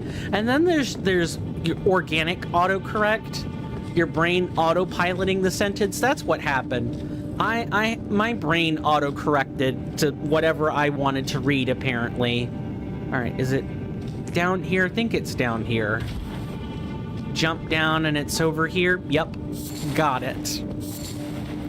I just had to take the right fork. I'm certain that I took... Where did I pass up that fork? Was it Albuquerque? Yeah, I'm not offended. I promise you. One thing you'll learn about me is I'm very, I guess, flat would be the way I would describe it. When it comes to emotional expression, if I'm mad, you'll know it.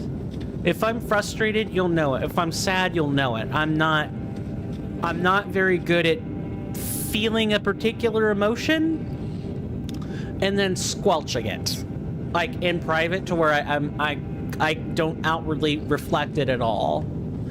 I have a tolerance, but I'm bad at hiding stuff like that. So don't worry, not offended. Thank you for the correction, much appreciated. Now, here is this the hard demi-human queen? I think I remember Margot being Margot. Yep, I think it's Margot. I think I remember that one being labeled as the hard queen. No, it's a different one. It's Maggie. It's demi-human queen Maggie. That one's supposed to be the hard one. Maybe? There's a different demi-human queen that I'm thinking of that's labeled as like the really infamous one. No, that's not it. I'm missing it completely. There's Maggie. I mean, in vanilla, by the way, just as an advisement. None of those demi-human queens are... No, that's not true. I think one of them is named in vanilla. But a lot of the other enemy, like humanoid enemies, do have a name in here in Reforged to help, like, distinguish them on a map or when you're talking about them. Oh, when I'm talking about Margot, then we know we're talking about the demi-human queen in the volcano cave. I could just say her name. I don't need to say like 7 words to describe her. Just her name. And everyone knows immediately. And I wish that base Elden Ring would have named all these, if they were going to repeat a boss a bunch of times, I would have appreciated a name. That way we know exactly which one ahead of time.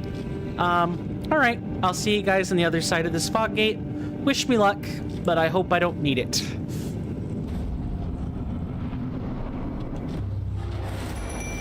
I think Lutel might be a bad call here.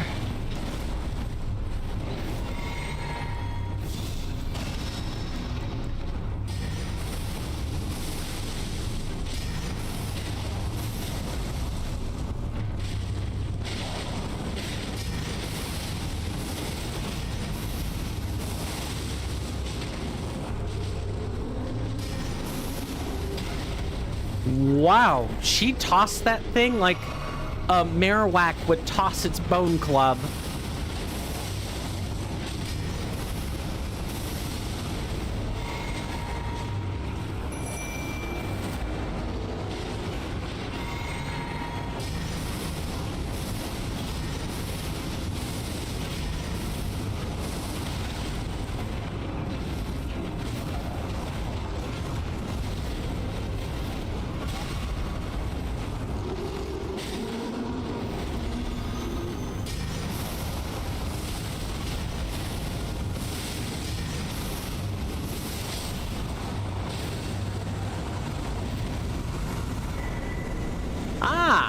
This is the jar cannon. That's where we find it.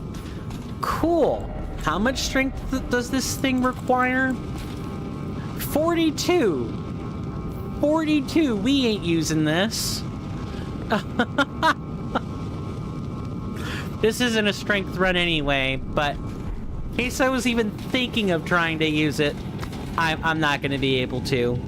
That is hilarious. Okay. Reminder that you have to two-hand it, so that could be seen as 20-something. Let me see if I get the notice for that. I don't think so. Yes. Yeah, you're definitely right. I think if you want to expressly two-hand it, then it's like... I forget, I don't think Reforged changes that requirement, does it?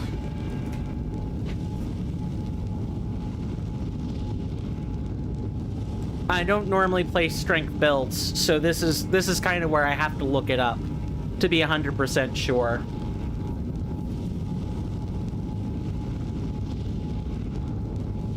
Oh, yep. Derp. You have to two-hand it because you can only fire it two-handed. Right.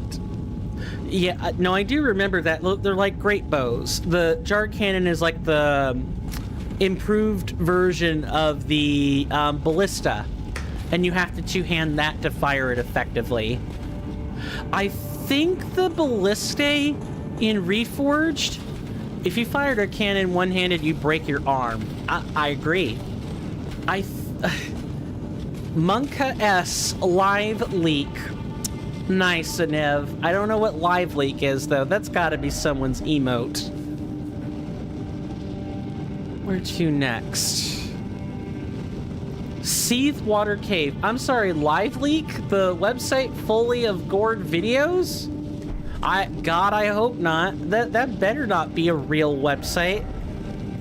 It has been 10 minutes, so I'm not surprised Anev was able to make a statement. Really and truly. If that... do I want... I don't want that in my search history. I definitely should just take Anev and you at your word that there's a website for that. Seethe Water Cave. Where is that? Why would Anev be referencing that at all? Yeah, they definitely shouldn't. But I want to say that's definitely someone's emote. Because there's a lot of...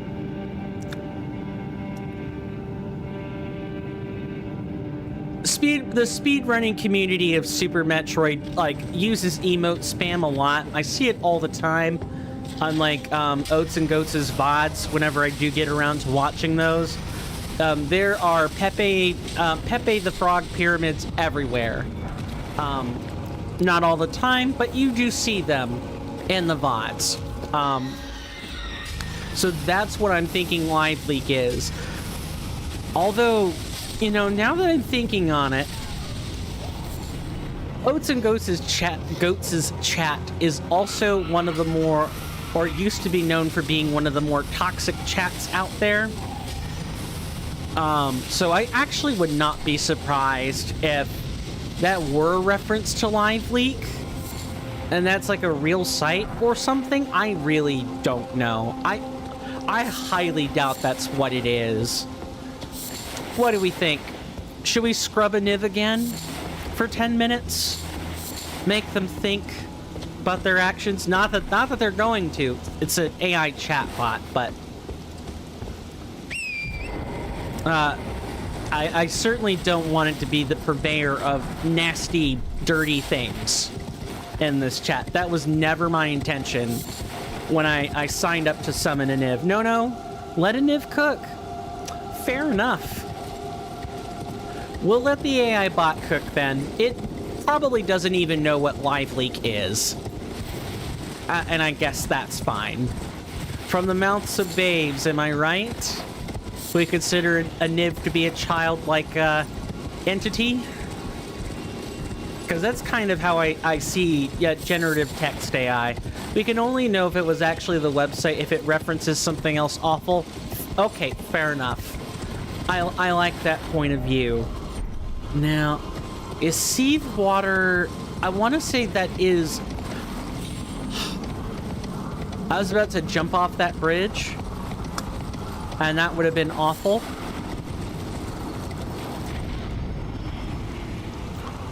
But yeah, I like your view, your point of view on this. I'll run with it. A site like that would be referenced in a toxic chat, but let's give it the benefit of the doubt. Agreed. Now, to keep that lovely little topic from consuming the chat for all time, because I have the burning desire to know what that is. Like, I'm a very inquisitive soul. If I see something I've never heard of, I do generally want to know about it. Instead, I'll ask an engagement question. Let me think of a good engagement question here. Are you doing all Mount Gelmir locations? Just all the locations that have a boss. Yeah, as a reminder, I'm doing Deathless, all bosses, fire spells only. So I do have to go around and find all the locations that have a boss in it. Out of curiosity, I've been running with the Twitch label for so long. Do I have it labeled properly?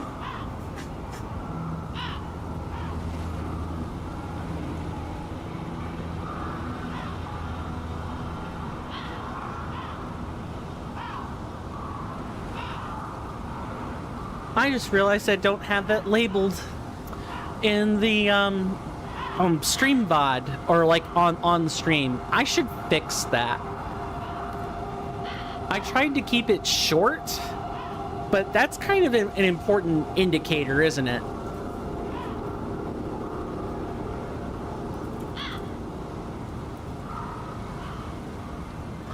Just gonna change this up real quick.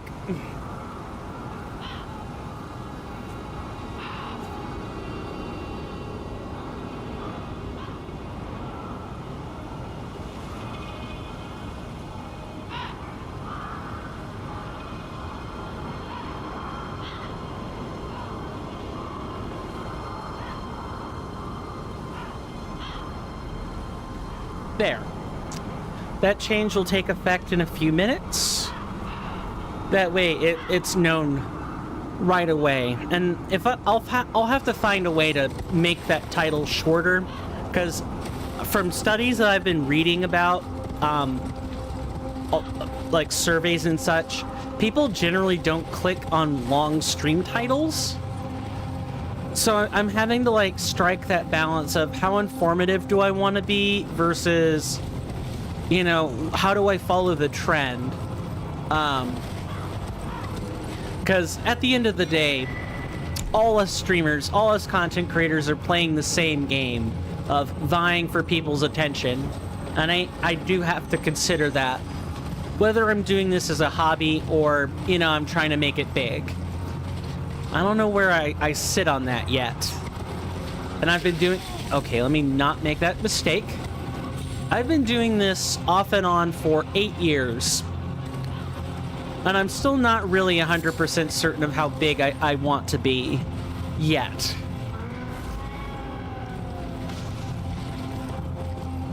I definitely think I'm headed in the exact wrong direction.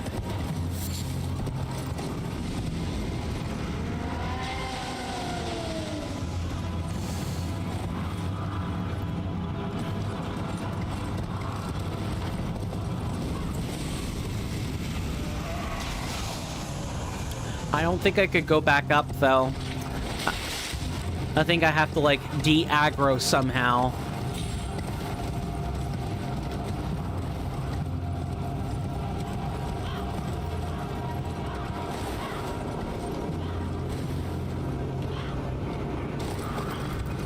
And I'm sorry for the lack of chatter. I'm, like, thinking 50 miles a minute right now.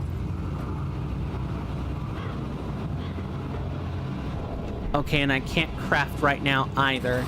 Unfortunate. Let me see if I can't crouch and maybe, like, de-aggro somehow. And this is also a pretty good time for soft cotton.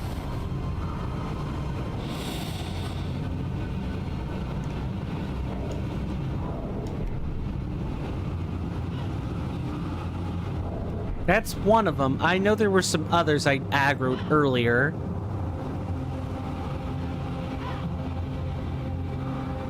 If I'm correct, Seethwater should be that cave in the cavern after Wyndham.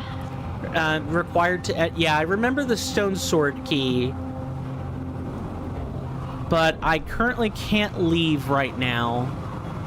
I think I'm going to have to fight that troll. Or it's this, there's some other things I have aggroed. if that's the case, I'll have to go kill the Tibia Mariner at this time, which is, I guess, is fine.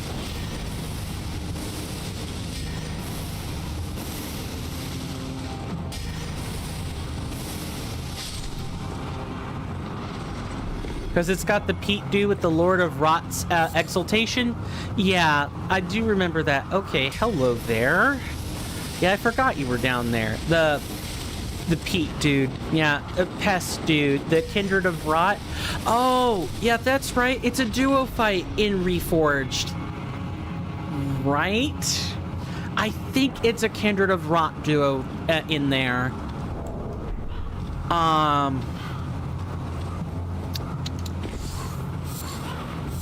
Game, I really hate that you're not just letting me get away with retreat. But whatever. I guess we're killing a troll now. You need that for your rot build?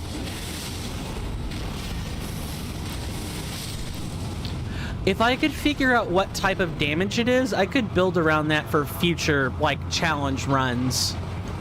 Because a lot of the damage types for things got changed. So, for example, aberrant sorceries deal piercing damage now. No, not pierce. Pierce is wrong. Thrust. Like, thrusting damage. When poison is done in proximity, it boosts physical damage. Yeah, the exaltation's a buff, if I recall correctly. Well, you're saying that, so that's what it is, but... I want to say the other rot spells are either magic or physical.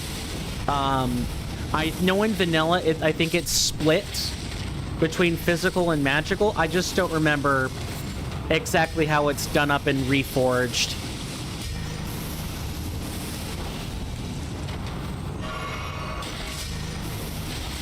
I do tire of being a pincushion.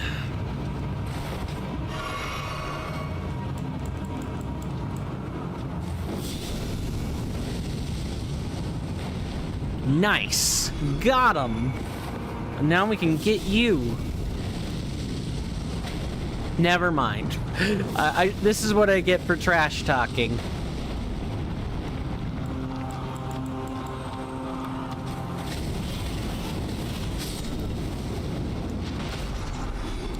And I suppose it's something else I can talk about while we're here. So, free aiming is one of those skills in Reforged. Well, not even in Reforged, but like if you're doing a challenge run of any kind, you want to be able to get the free aims on. I used to be fairly good at it in Dark Souls 3 with the Dark Spells only challenge runs, but... Oh, I can retreat. Good. It was the marionette soldiers that kept me from fleeing, apparently. I would say with this challenge run, I'm like slightly below average. If I think I can free aim something and I remember it being a problem if I just run in, then I'll free aim. But I generally don't like that. Even more so because spell ranges have been adjusted downward to a good degree in Reforged.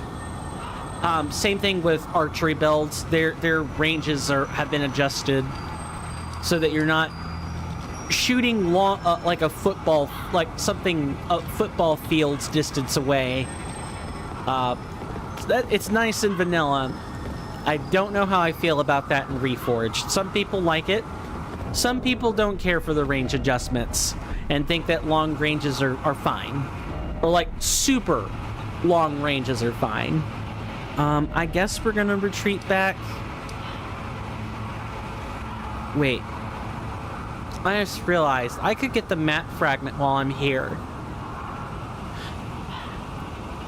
I think I should get the map fragment before I move on. That way we have it.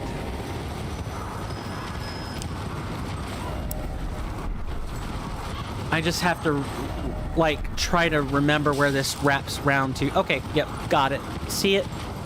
I can go down the hill now. Although I think I'm gonna have a bunch of finger creepers coming after me. Hello, Finger Creeper and friends.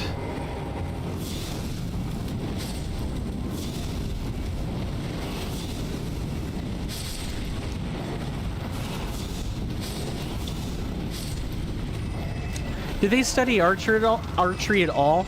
That's very possible with a bow, especially fired from a dude who can wield weapons twice his size.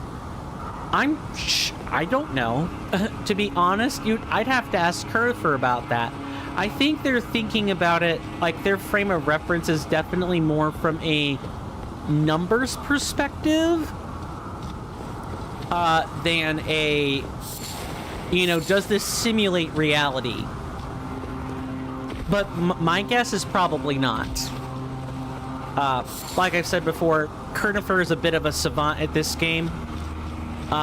They play on mouse and keyboard, and they normally run melee builds, at least if I remember correctly. Most of the demonstrations, Really? I could summon a horse from thin air. I know. Yeah, I'm not winning the fight on this one. I'm not the largest. Not that I'm trying to win a fight in the first place.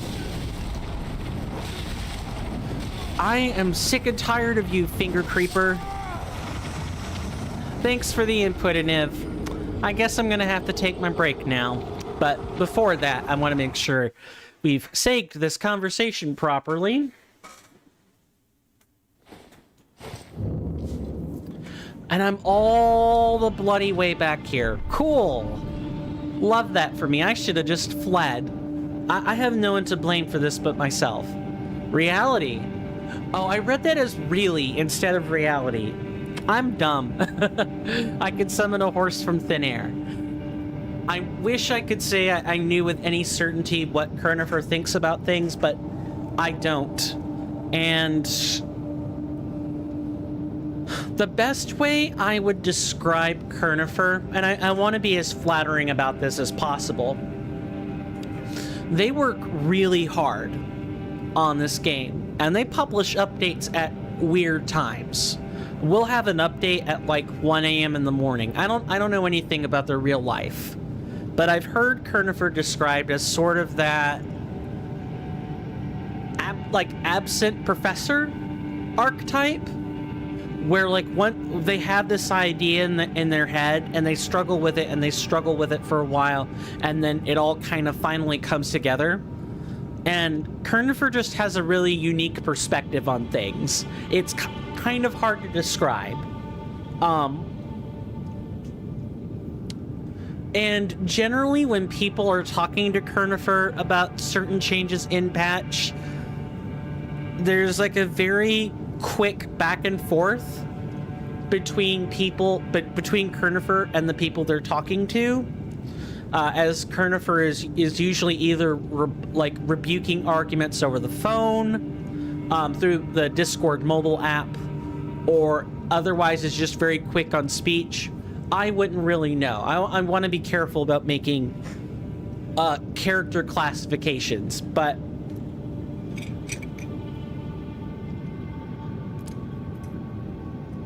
Evidian described Kirnifr as a bit of an absent-headed professor at times. They don't always make sense when they speak, and oftentimes just using a different word can cross wires, and the exchanges will be like 5 minutes over which word was used and why. I would describe Kirnifr as a very technical individual. They have good working knowledge of the game, but that doesn't always translate to how people talk about things. I've even crossed wires with Kirnifr from time to time because I would use one word that throws off the whole discussion. And like, Ivy will kind of read what I'm meaning when I say it, but with Kirnifr, if something just doesn't add up, doesn't make sense, they'll typically ask for me to reword it, so it makes sense. In case this wasn't really quite apparent, I'm a long-winded individual. It takes a while for me to talk about things, sometimes. or I'll try to like read a situation when I'm, you know, typing in Discord or even in real life when I'm talking to people. If I don't think someone is going to be capable of handling the things I say, I'll kind of like snake my way around whatever their inclination is. I'll try to sidestep stuff and just say it differently, say it indirectly rather than being direct about it. I would also describe Kirnifr as a very direct person. Whenever they make comments or rebuttals, they're very to the point. No nonsense. My statements are full of nonsense and typically require some amount of sifting through. That's a communication skill I've got to work on, is being more direct, but in my defense, I do think my methods have their advantages, especially when it comes to dealing with people. You can't always be direct with people. Directness and politeness don't always mix. Who needs such frivolous things as logic? Hey, my sibling would kind of say the same thing. They're a very touchy-feely person. And I bear no judgment on that. I have no problem with that. Everyone has to navigate life in a way that makes sense to them. But me, on the other hand, I need logic. Or rather, everything I view is through a logical lens. I try to sap as much emotion out of the things I say as possible. But because I've lived with people who are very emotional for a long time, I will go out of my way to not invoke their ire or otherwise make them emotionally distressed. So I'm very used to walking on eggshells. That's another way of saying it. I'm very used to tiptoeing around people. And that crosses wires sometimes. So, I'm going to take my second break. I heard my little one, Junebug, barking about random things outside, so I'm going to make sure that, you know, there's not a stranger lurking outside my house. Thank you guys so much for hanging out with me up to this point. Even you, Aniv. Even you. Because I don't know how I would parse that sentence except that it's pure nonsense. I'm going to take my own. No problem. I encourage that. If people are like, I don't like ads. I don't like the commercial breaks. You're perfectly welcome to take your own. Thanks, random, you know, viewer 998 that I made up in my head just now. But yeah, seriously, thank you guys. With that, I'm going to go take my 5-minute break. You guys know the spiel on that by this point. I will see you guys after that. Thank you.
I am back. So sorry about that. Thank you to everybody so much for... Also, I just realized that I think my camera may or may not be off-center.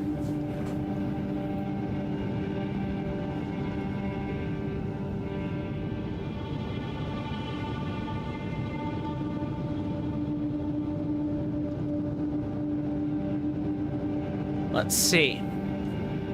Yeah, okay. I feel like I'm more in focus now.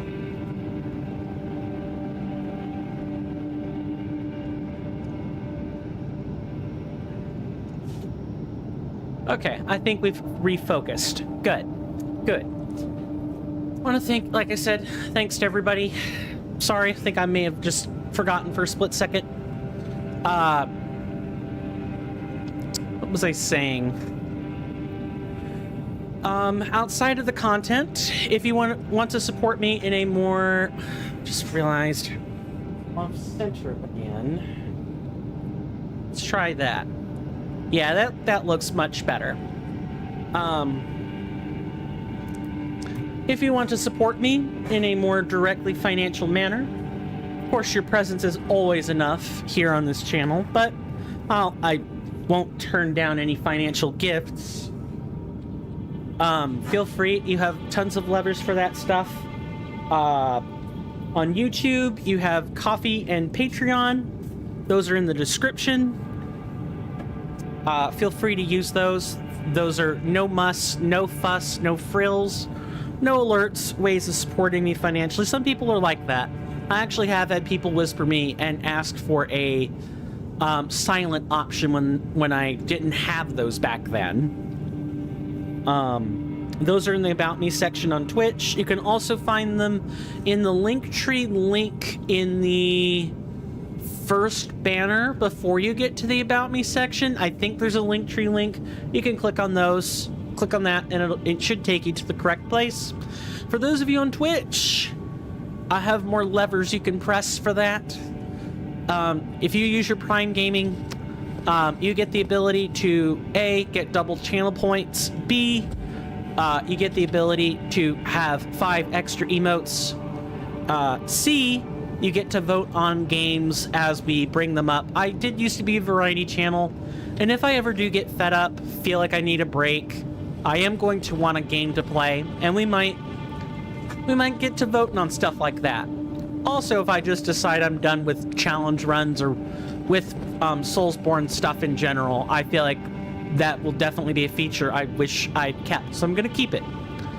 Yeah, and a Prime Gaming sub will be enough to get you that. If you have a tier 1 sub or better on Twitch, it'll cut out the ads. Yeah, Prime Gaming doesn't cut it. It has to be tier 1 or better. Gifted or not is fine, but it has to at least be tier 1. You cut out ads. If I do any multiplayer projects, like let's say I started up, a guild in Path of Exile. Let's say I did something like that. Then, whoever is subbed at tier 1 or higher will get priority on, like, party groups that I make for that game or for other multiplayer games in the future. Trying to think if there's anything else. I think that's basically it. And also you get, that's the collaboration tier.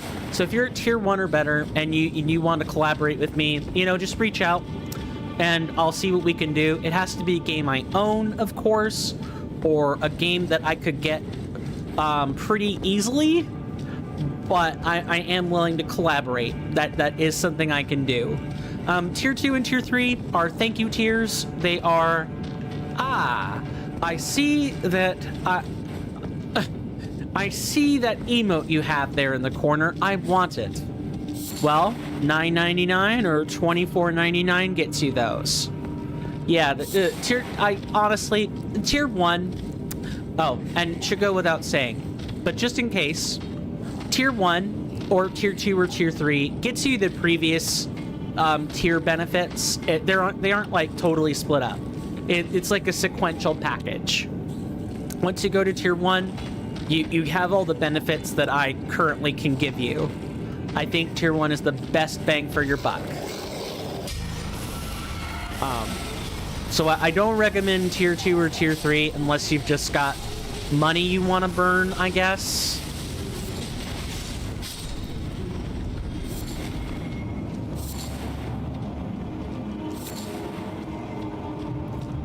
But of course, financial support is not required. Your donations go either toward my debt or they go toward the purchase of software and hardware. They go toward one of those two things. So don't worry, your money isn't being spent on Starbucks beverages or something.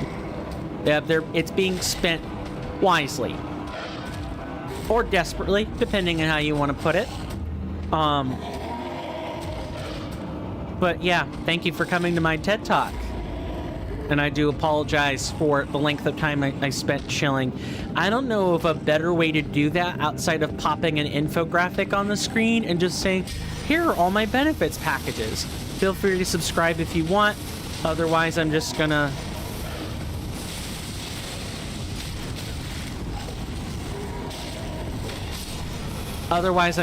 you know, ignore it. And maybe I should do that, you know? I'm open to that. I'm open to being told, you know, this is what I think your stream could really use. I just don't want it in the guise of a scam. So I've been told that stuff before, but it's always been in the form of, I am a graphic arts designer, a scammer, and I am going door to door, advertising to every streamer I can find. Sometimes I'm not even real. I'm a bot. And I use AI-generated nonsense in order to sell stuff to streamers. I've had that before. So, I don't mind suggestions. Of course, if you don't feel comfortable lodging them in here, you do not have to. I'm sorry. Oh, right. I'm stupid. I went in here for no reason again. You can always whisper me. I have my whisper panel open at almost all times. So if you're like, I want to tell you something in private, you know, I'm not going to read your message out loud. I'm just going to read it and then reply. Like we were having a real conversation. The reason I read Twitch chat or YouTube chat messages out loud is in case people, you know, have me operating in the background and, you know, don't have the video playing. It lets people know who's talking. Or that I am talking to someone else is another way of saying that. If I don't do that and just reply normally, well, I don't know. I guess it's just my operating style. I like to give people information, even if they don't ask for it. Sometimes, especially if they don't ask for it. In the business, we call that covering one's own ass.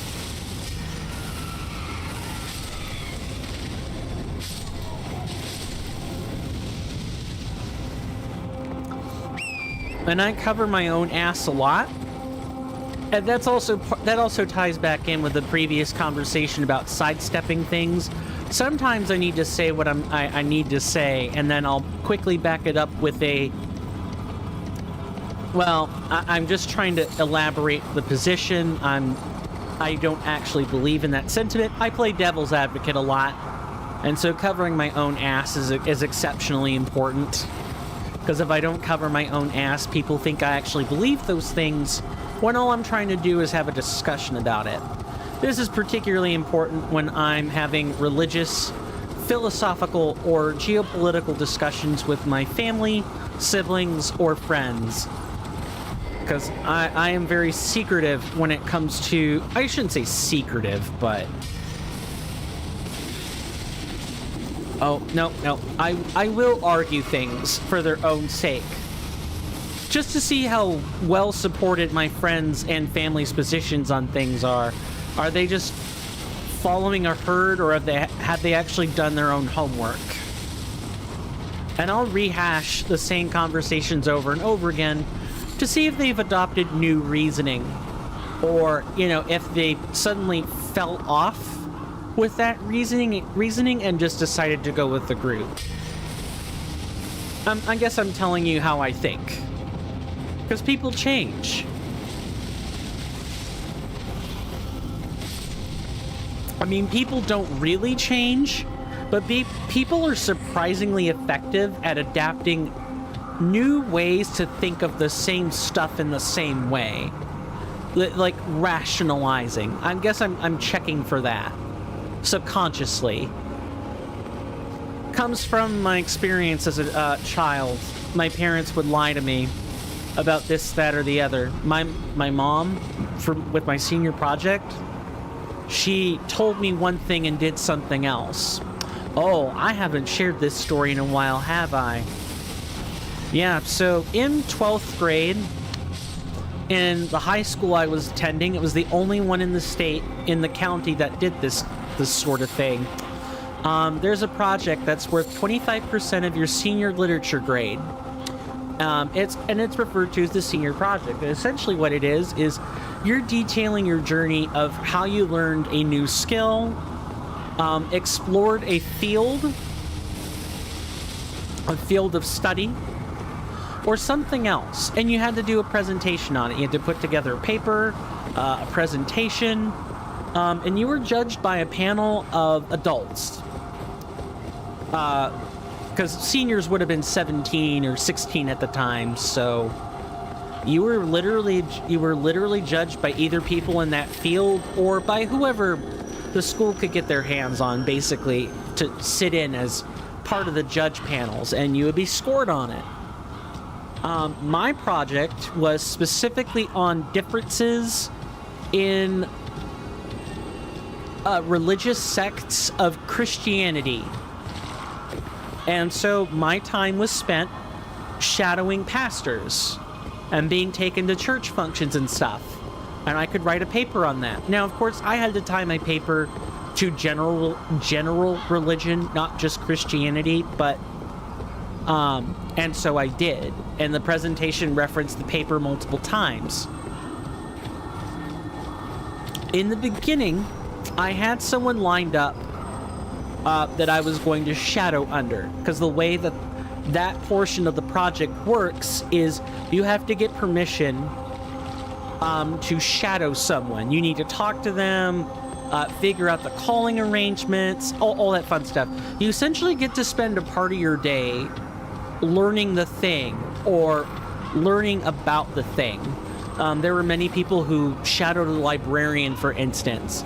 And so some part of their senior classes were spent shadowing the school librarian. Then afterwards, before the real panel of judges, as the senior project was wrapping up towards conclusion, you would have to present in front of other classes and get the teacher's permission to do so, etc., etc. Early on, I attempted to mentor under a non-denominational pastor. Welcome back. Welcome back. I was just describing my senior project that I did in high school for my literature grade, or for a huge chunk of my literature grade on air. And my mother lied to this pastor and asked this pastor, you know, what were they attempting to convert me over to that church? Because that was what my senior project was on. I was specifically examining the differences in doctrine and behavior in Christian sects. He said yes. And of course, I didn't know this at the time. Summary of what we're talking about? Basically, yeah, let me take a second and kind of do this. So I was discussing that I was telling a story about my senior year of high school, and in my senior year, the senior literature classes have this thing called a senior project, and it's worth a quarter of your literature grade for the whole year. It's compiled. And basically the goal, what you were allowed to do for your senior project, was to either spend time learning a skill or spend time shadowing someone in a job field, and you would write a paper about what your experience was, and there was a whole list of criteria on that. And it sort of served as a formal deep dive. And then later, you had to put together a presentation for a panel of judges. And somewhere along in that journey, you have to fill out paperwork to actually go shadow a person if that's what you're doing. And since my senior project was religious in nature, I went to go shadow a pastor at a non-denominational church. Because in a non-denominational church, many people of all Christian faiths are there, and I thought that was a particularly great way to get a sampling of how people of different denominations behave, along with, traveling to other churches to see how those congregations behave and how those pastors conduct their services and the origin of how those pastors conduct their services. And my mother decided it would be a great idea to talk behind my back, more or less. And I think this started, I wouldn't know anything about that. Haven't been to church since I was 12. And I guess here's trailing back further in my own personal history. Before I was a Christian, I was a nihilist. Before I did that senior project, I was your honest-to-goodness Nietzschean nihilist. And when I went to do the senior project that year, this was after my mother lied behind my back and confronted the pastor without talking to me. So I lost my job shadowing opportunity, which in turn affected my literature grade. Somewhere along the way, I converted of my own free will, which was sort of what my mother was worried about. I wouldn't say she forced it to happen, but she was definitely part of the springboard for why I converted. I confronted her about it when I learned about it later. And I think I said to her, what's the big scare about? Is converting or being a Christian, like a non-denominational Christian, like the worst thing since sliced bread? Would that have been the worst thing to happen? My mom said no. So then I said, why did you talk behind my back like that? I sort of just forgave and move on. So I guess I can turn my story into an engagement question. Has anyone had either a crisis of faith? Some of my friends have had that. Or, a coming on to of faith like myself. I'm actually one of the rare few in my group that have had a coming on to it since I was a high schooler, because I was a pretty robust nihilist beforehand. Oh, and please feel free to let me know if this subject matter is not something you're particularly interested in discussing, and I will simply, move on with something else. What is hitting me? Oh. I actually left religion, been described as an atheist, have been describing myself as an atheist since I was 14. Gotcha. And I don't have a problem with that. I harbor no judgment on people who leave religion and form their own values, their own ideals. That's fine. Because at the end of the day, I'm a humanist first.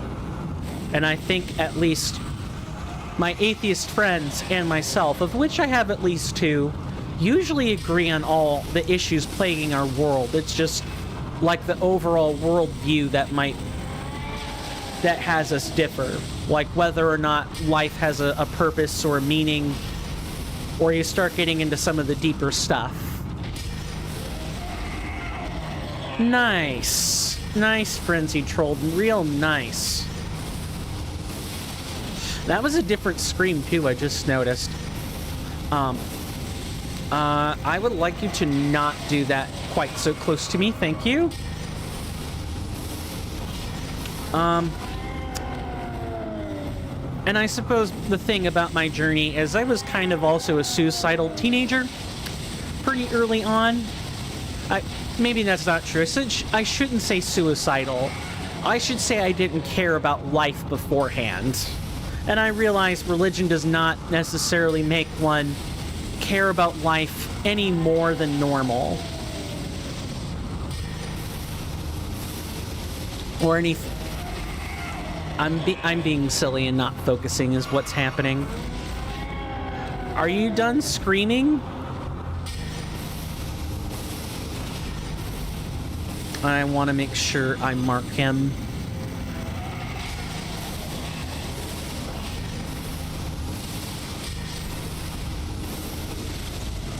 Because as I will routinely tell my friends,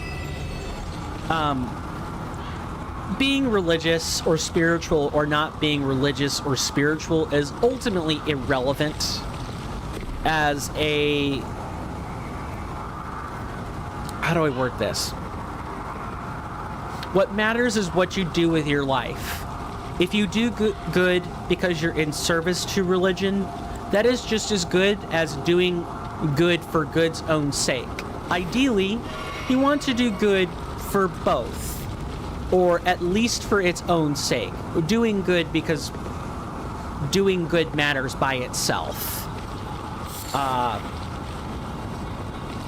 Also, what the heck is this message? I thought this a mountain of fire, but I hardly feel a thing. I'll have to head down further. Oh. This message is in vanilla. Got it. Because Reforged messages are in gold. You'll know if a message is something that probably Avidian wrote if it's a gold message. But this one's vanilla, which is nice. Now, where is... Right. I wanted to get to the map fragment. That's right.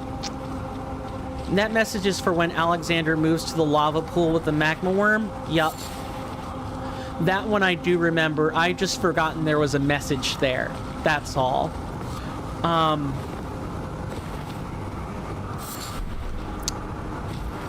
What was I saying before? What I care about most is doing good for people, for people's sake. Now, if you do it in service to your spirituality, that's fine. Those are some very holistic worldviews. But there are also some equally holistic worldviews that come from atheists, and I do not condone religious or geopolitical warfare happening in the name of religion. I will be the first one to criticize my friends and my brethren on the same side of the religious aisle as myself. I'll be the first one to call them out. I haven't had the need to do so yet, thankfully, but if that time ever does come, I know where I stand. Yes, exactly. There are terrible people everywhere, whether in all sectors of belief or for yes, exactly. I don't know why I'm trying to parse that differently, because lack of belief in this case is still belief in something. It usually just a belief in self or belief in humanity. Exactly. Yeah. I had to wrap my mind around that longer than I care to admit, but I eventually got there.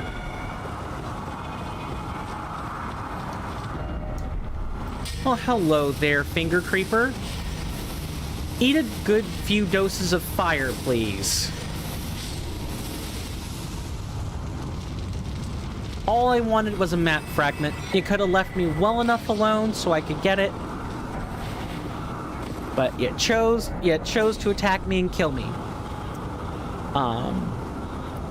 All right, so it's Seethwater Cave is like back over here somewhere, and I don't. There's not a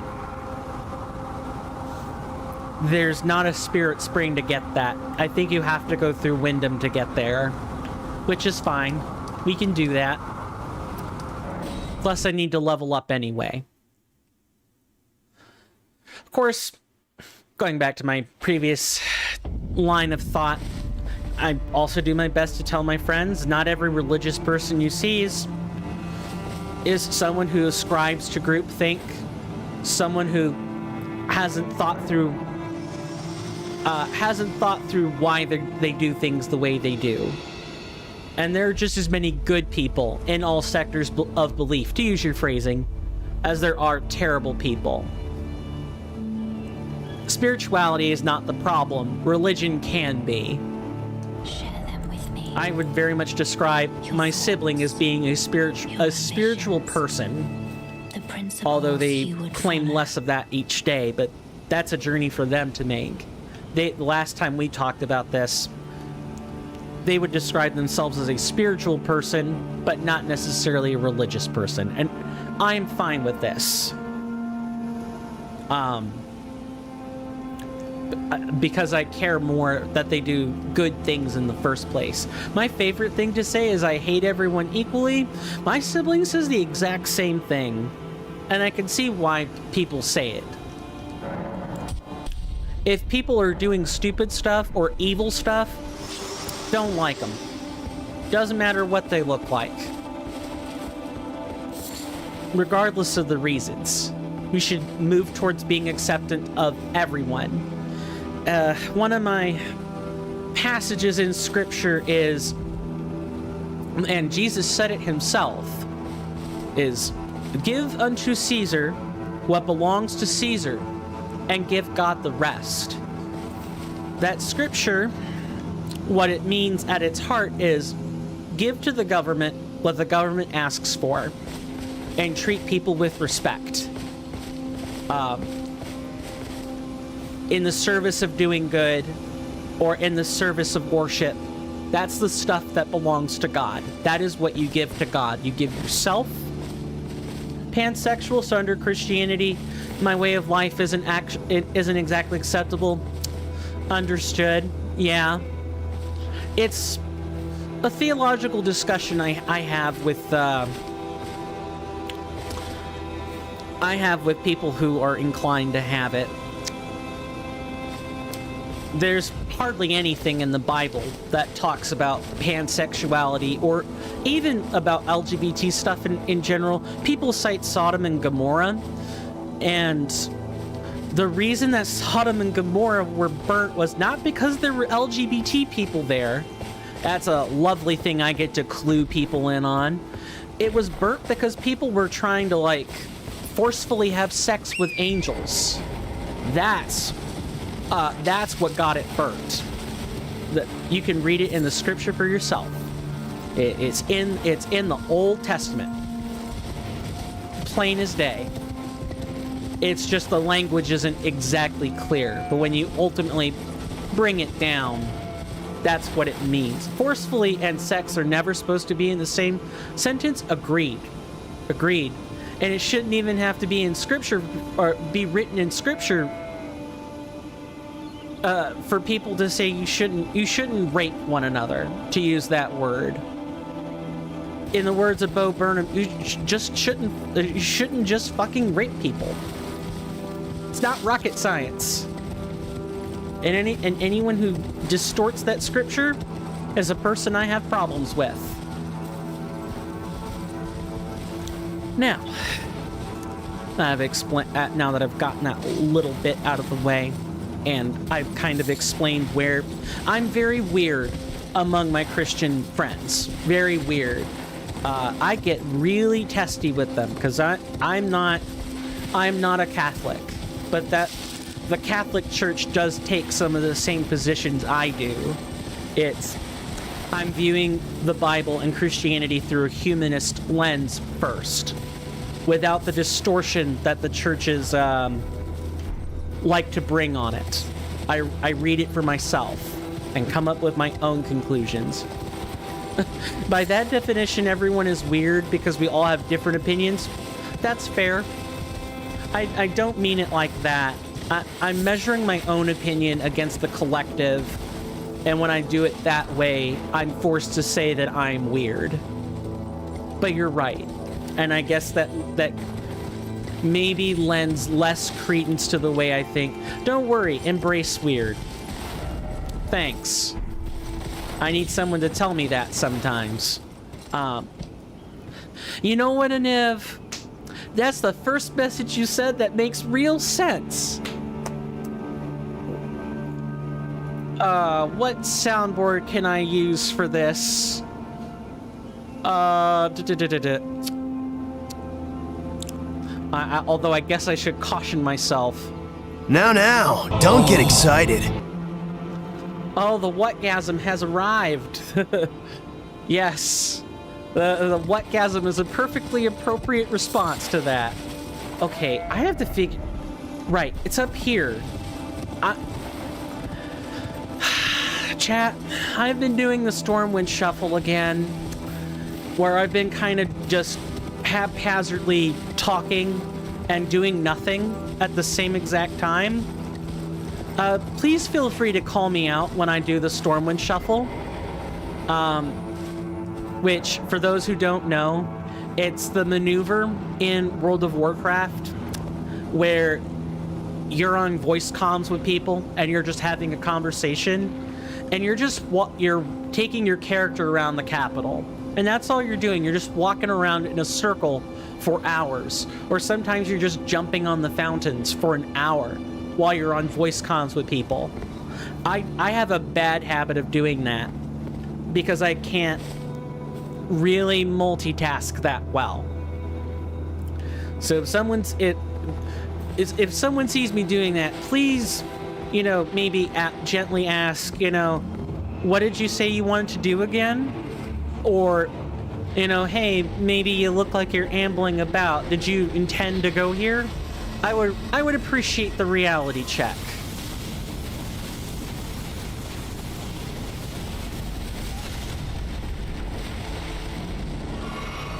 And now with that, I'm going to focus on this boss fight so I do not, I don't die. We need to find the Tibia Mariner, because I don't think I'm going to be able to log... I'll try to log that summon, but I don't think I'm going to get it. Thanks. Much appreciated. Right, these things don't bleed. Let's not forget that either.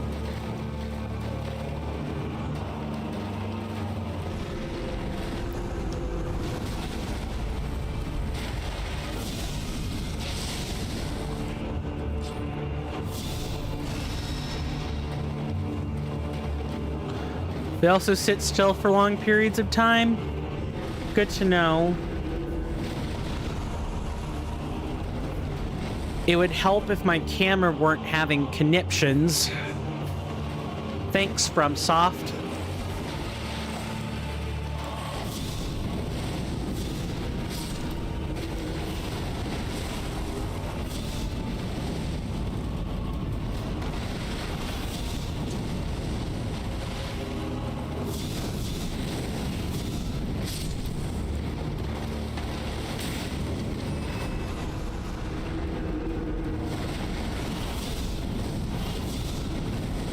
Okay, now I need to stop and wait for it to pop out so I can mark it.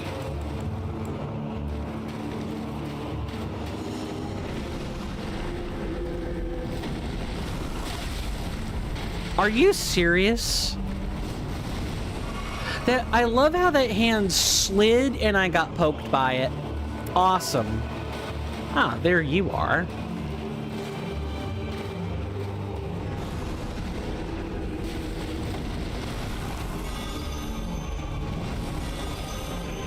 I'm gonna lose a lot of marks trying to get this thing. Do I have to get close? I might have to get close.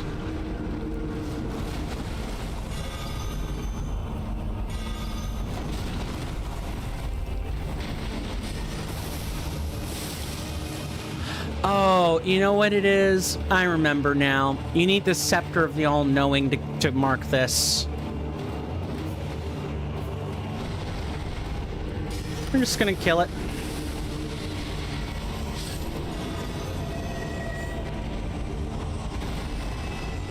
Or I unlocked it at a really nice. I can't believe I got that.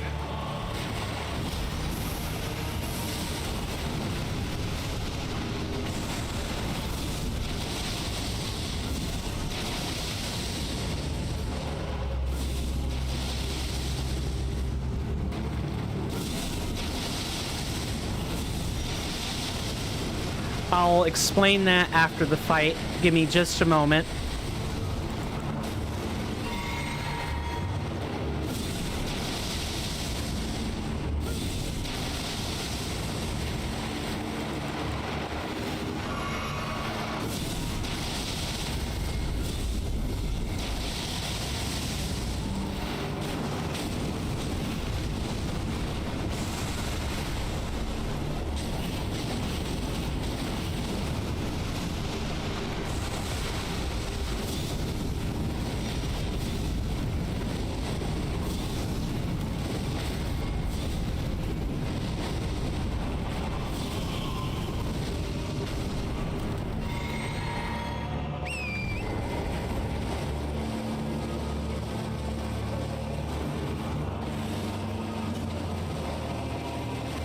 Oh, you went all the way up there?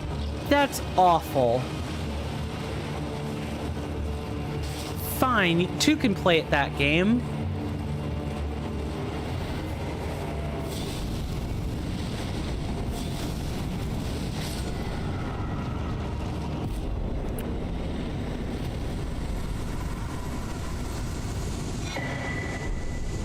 So,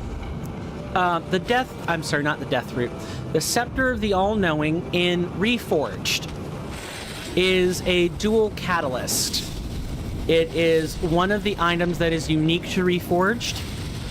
It casts both sorceries and incantations. And it has a unique weapon skill called the Mark of the All-Knowing. It marks everybody, including yourself, in a radius. And everybody that's marked takes increased damage. But the mark also serves the secondary function as a sign of the All-Knowing. It's essentially a consistently free sign of the All-Knowing. And when you kill an enemy that has the sign on them, they're logged in the codex. So there are some enemies in Reforged, the burrowed Miranda sprouts come to mind. You can't actually mark them with a sign of the All-Knowing. They're embedded. They don't have a lock-on box that you can use for that.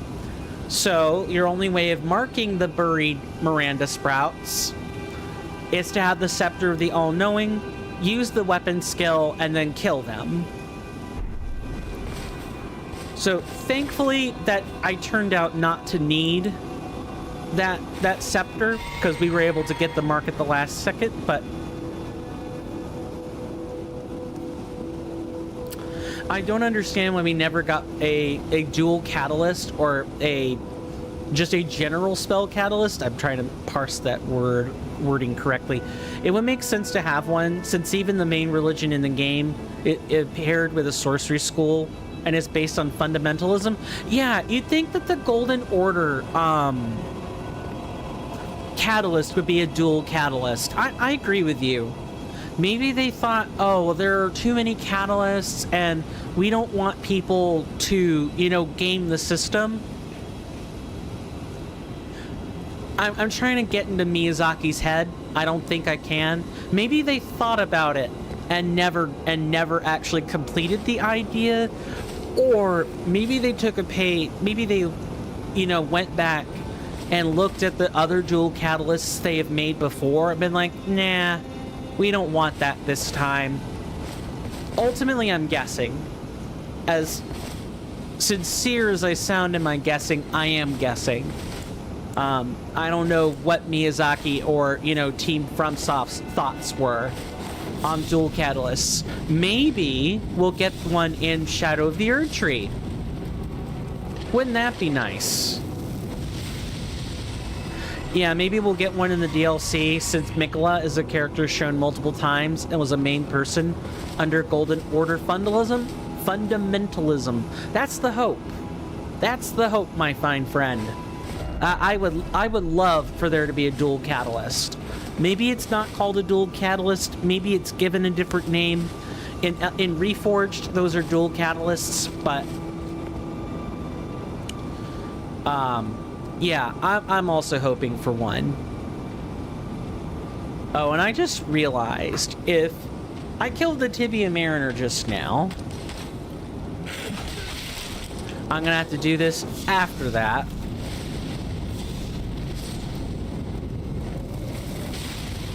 Flamefall upon them is great. I'm going to shift up the Wyndham stuff to before Seethwater Cave. Ah, another one to try to hit me while I'm working on the splits. This one's a skeletal bandit, so I guess I could say it's in its nature. Anyway, then we want the Wyndham Catacombs. This one. There we go. And it's on this split we're on right now. I think that makes sense. I was kind of basing the original splits on how I was doing things in just base Reforged, but I also just want to be efficient. And if I'm trying to be efficient, then I should kill the bosses that are closest by, especially if I don't have like a level discrepancy or needed to come back for them later. Like the there's a boss over in the 4 Belfries called Crucible Knight Hiernan. That's supposed to be a late game boss. Technically, if I were in Liurnia, I would region lock myself and get it, right? But I would get, by the time you get to Liurnia, which is like in your 60s or 70s, Hiernan would like thrash you about. You'd have to come back anyway. So in that case, locational efficiency is not trumped by the need to survive. Same thing with the Spirit Caller snails. Oh, Spirit Caller snail, real fun. The Twin Crucible Knights, or the Spirit Crucible Knights you have to fight, lovely. Just lovely. And I'm being utterly sarcastic about that. I hate them with every fiber of my being. Same thing with Ordovis, too. And you were there for some of that. Don't like Ordovis very much. Not given a lot of room to breathe. With or without a summon. Disgusting.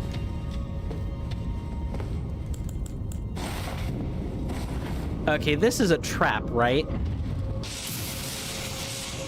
Yeah, and I wasn't trying to get dinged by the trap, but here we are. Does this catacomb have...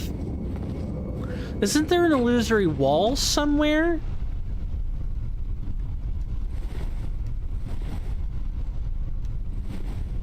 Is the one in the Nokron Belfry that normally doesn't drop anything? Nokron Belfry.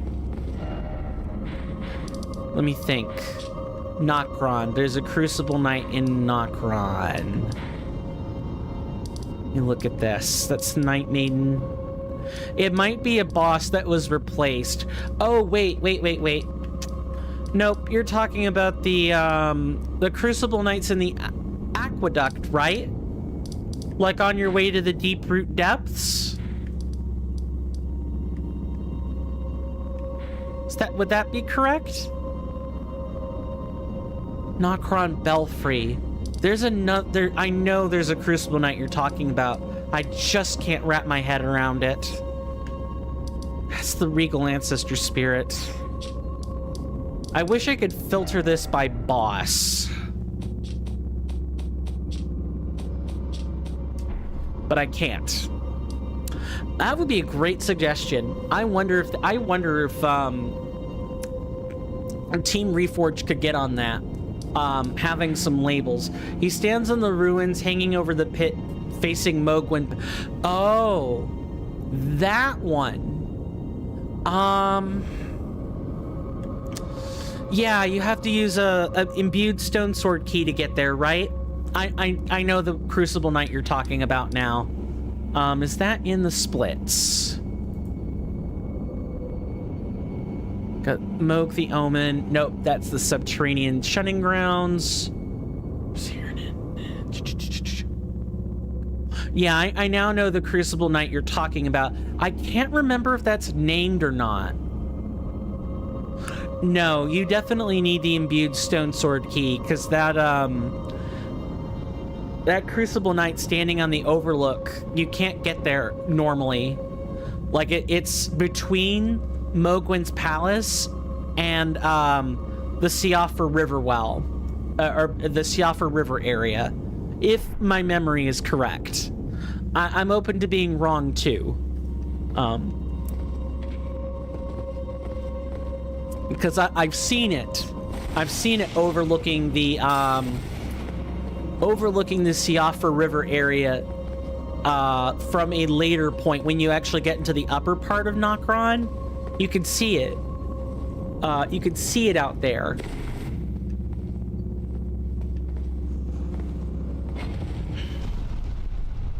I'll have to look into that later.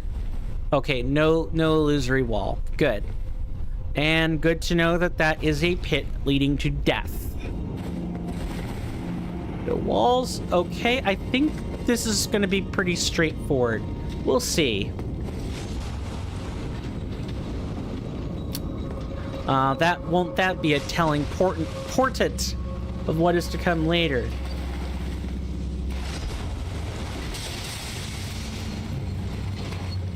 I have to be careful. Oh, yeah, No, get back. Get back. Gonna find a different way to do this. Wow, is your aim good?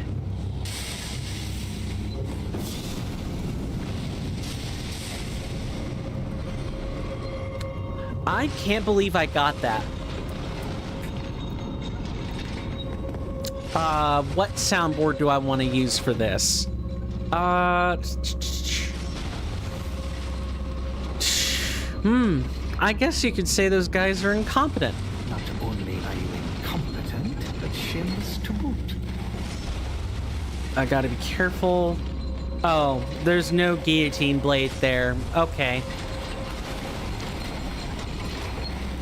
I will get better at being able to use my soundboard over time, don't you worry.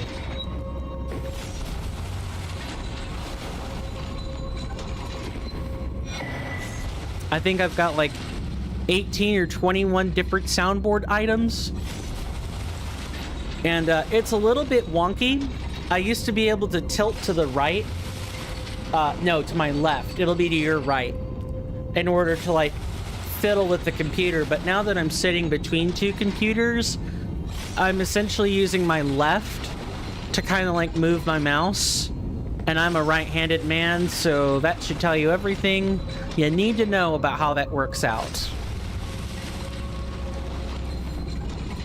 It takes me a second to get my hand in the right place for the soundboard. I'm hoping that'll change eventually.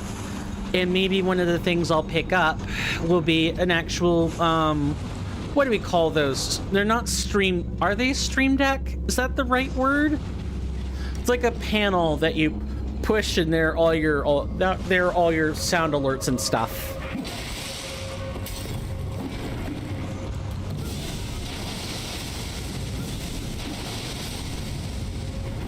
Yeah, stream deck, that's it. Okay, yep, this is totally professional. I'm totally good at this. Yeah, I haven't had a need for a stream deck yet, but if I'm gonna get serious about the soundboard, I think the soundboard is about the point where you would get serious about a stream deck. I think it's probably about time I look into that, along with an actually wireless pair of headphones.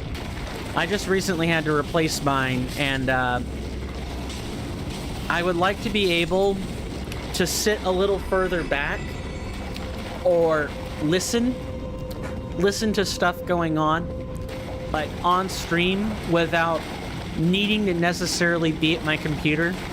So if I, left my office on break, for example, if someone subbed or someone followed or someone did a soundboard alert or sound redemption, I would be able to keep up.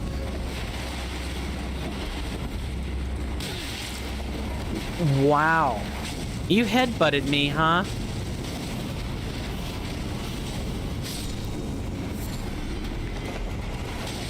I don't know, I guess I can turn that into an engagement question. How do you guys feel about stream decks? Don't care about them? Think they're an overblown piece of phooey? I've had a couple of people tell me that it's a nice piece of tech, but what does it really do for you? And I've had some people swear by it. And even if you're not a content creator, I almost guarantee you at least know when the streamer is using a stream deck.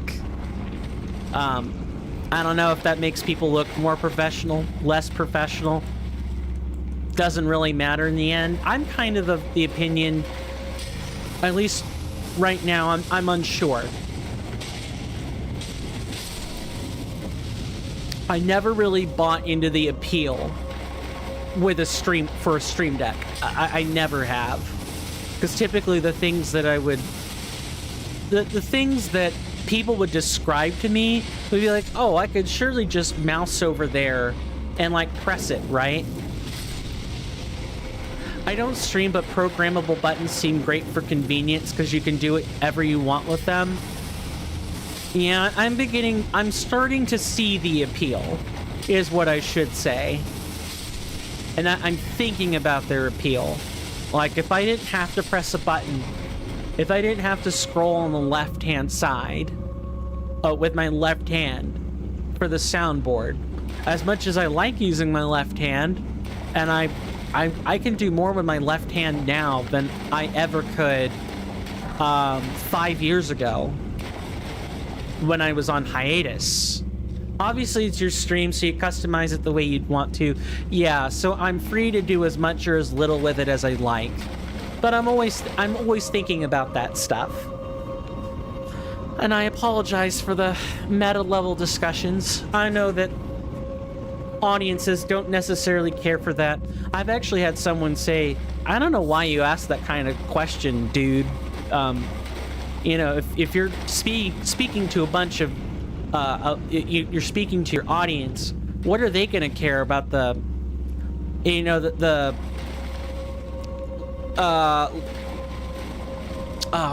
what's the word? It's right on the tip of my tongue. Hang on. The ergonomics of your stream setup. Who bloody cares? I actually have had someone say that, and I was left absolutely speechless, because I'm a dialogue-driven person. And so it stinks when people, shut down dialogue, and they obviously didn't whisper back when I replied with a rebuttal or asked, why do you think that? But that kind of left me thinking. So, thanks for participating, at least. I greatly appreciate that.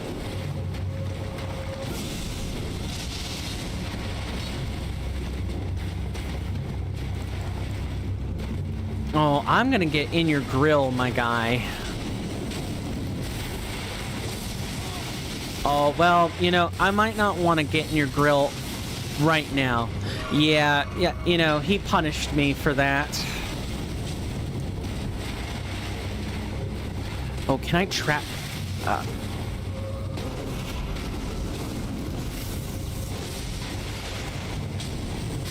Okay, got him. I was quite scared that was going to end in my death. I was trying to think, well, could I lure him in the trap? But that ended up being a dangerous thought. And I was lucky I was able to duck under that stab. Oh. I don't like being on pins and needles in situations like that. I get I get performance anxiety, and I freak out after a while. Oh, but it's so exhilarating. Oh, no, no, no, no, no, no, no. Oh my god. Yep, no,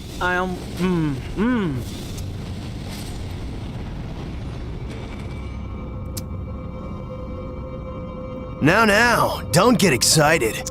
Maybe I need that kind of reminder. Don't get excited. I certainly don't want my hubris getting the better of me. Anyone else have a moment like that in video games where, you know, everything is going just swell, and I thought I heard something, and you're like, yeah, I can do this, I'm so pumped, and then something happens like a few moments later, and you're like, oh, and now the dream is dead. You got reminded of your hubris, I guess would be another way of saying that. Is there a imp hanging on the ceiling? I would put an imp on the ceiling if I were a game dev. I'd put one right there. Make people think about jumping into this room. No? I can really just have this? Thanks, game. I'm glad that I could have rewards for free. Let's keep it moving, shall we?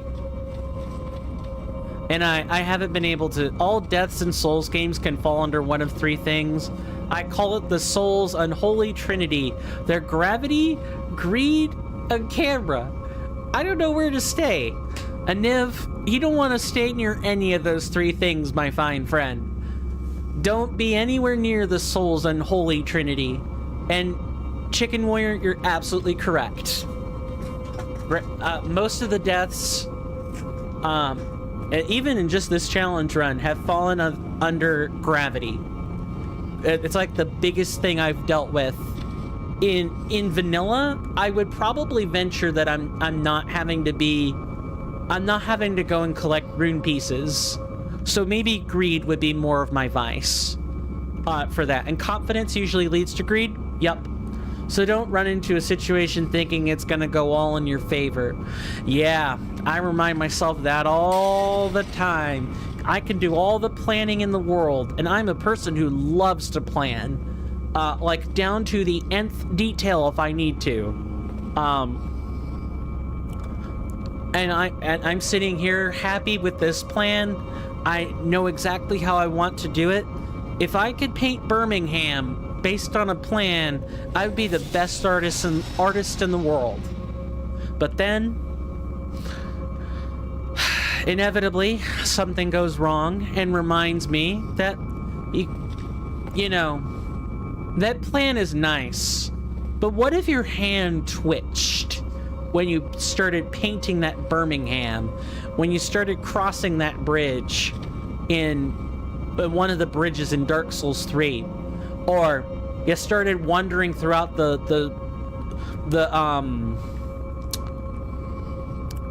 what is it, the halfway bridge, halfway fortress, something like that, on your way to the Abyss Watchers. There's a bog, and there are crabs buried in that bog, and you're wandering through the bog without a care in the world, and the next thing you know, you're waist deep in water, and that crab is gonna get you.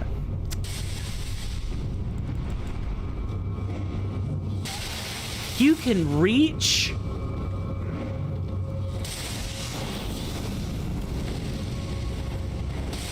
Oh, and you know what? The free aim could absolutely reach. I just need to aim it a bit better. Bro's got that football player throw. Yeah, he sure does.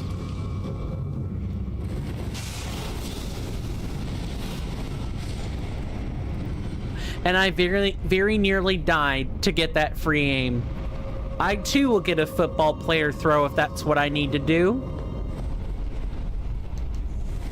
Oh, no, I'm so... What the hell? Ah! There you are, you little gutter snipe. That's the word I was looking for. Gutter snipe. Oh my god. That's okay. Celavis says it best. I can feel my wits evaporating in your mere presence. My wits were starting to evaporate, being frustrated by, imps with football player throw. I'm gonna have to memorize that one. Thanks again for that witty one-liner. I love ragdolls in this game. 2 albinoric corpses got stuck together and started to spin slowly across the ground. Oh, corpse tornado, like a corpse dust devil.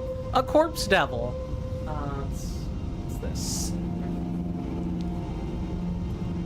Yeah, the ragdoll physics in Elden Ring are absolutely fantastic, and thankfully most of the corpse physics haven't really been modified in Reforged, so anyone wanting to enjoy ragdolling, you know, stone imps around are free to do so.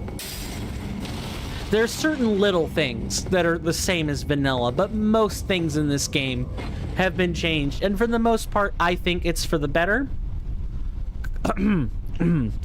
Elevator Godskin Noble, notwithstanding, or Spirit Crucible Knights in the Spirit Caller Snail fight, notwithstanding, I'm pretty happy with this mod.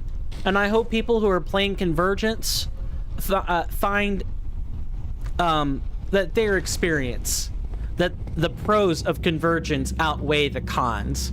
I can have goodwill for anybody, even if you're playing Reborn or, you know, Ascension, excuse me, or, you know, Dark Moon. If you're playing any overhaul mod out there, because that's that person's creative vision on the line. If you're having fun with it, I hope you're having fun with it. And I hope the fun of that mod is not soured by various vanilla experiences that would take it away.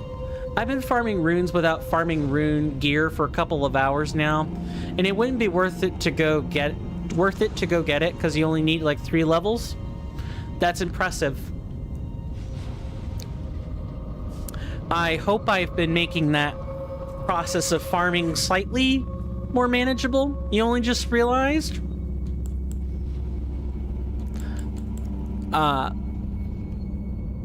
No, I don't want to get hoity-toity. Oh, what was that? What was that noise? I think a candelabra or something just broke. I could have had the golden scarab on this whole time. Womp womp. Yes, that would have definitely made things a bit easier for you. Yeah, I don't have the gold one. I have the silver one, but the nice thing about having Arcane is I have stupid high discovery. I have 300 points baseline. And so I could not imagine this run that I'm doing if I didn't have the discovery. I'm gonna hate the difference when, you know, I'm doing like the lightning spells only, or some other magic build that requires either intelligence or faith instead of arcane to get by. And I'm probably going to wish I had kept around all of the item collection boosters. I'm just gonna get back before bad things happen to me.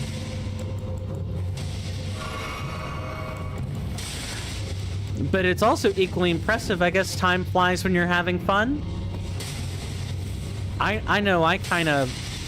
When I was still an MMO player, like perpetually, like I did it, you know, I met up with real people for 4 to 6 hours.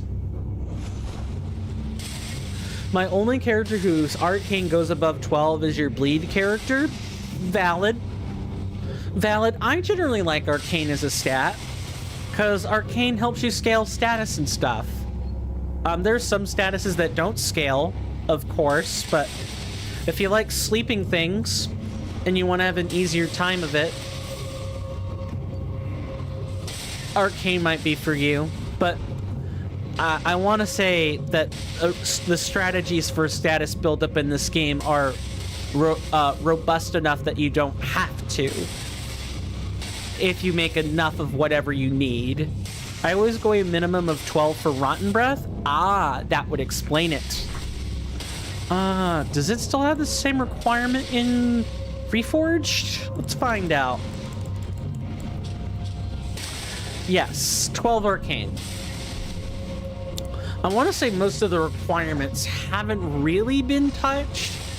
The few things I think have are like the magma sorceries. I think they had a bit of arcane added as a requirement for flavor.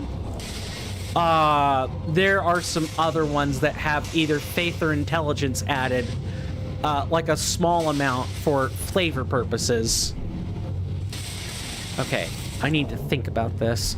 And most of my builds are faith-based, so it gets damage off that. Yeah, exactly. Completely valid. Oh, did you two desync? Oh my god. Annoying.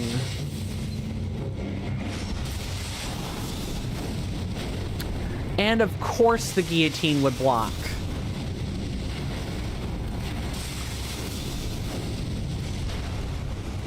Run.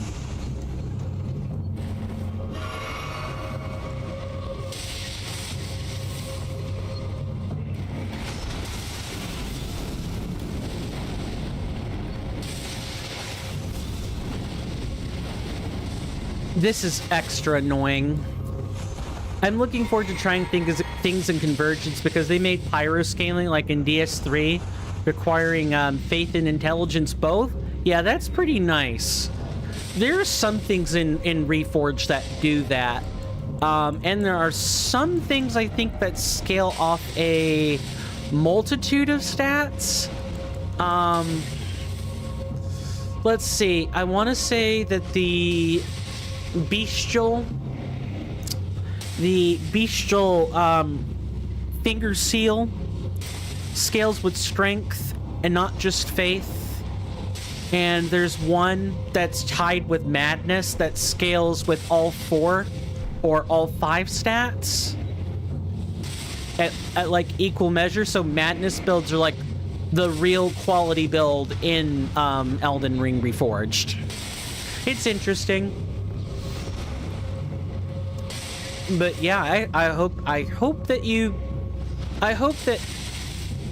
okay, Coin, calm down. I need another reminder. Maxi, take it away. Now, don't get excited. All right.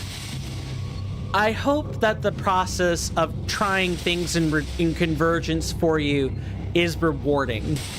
I really hope so.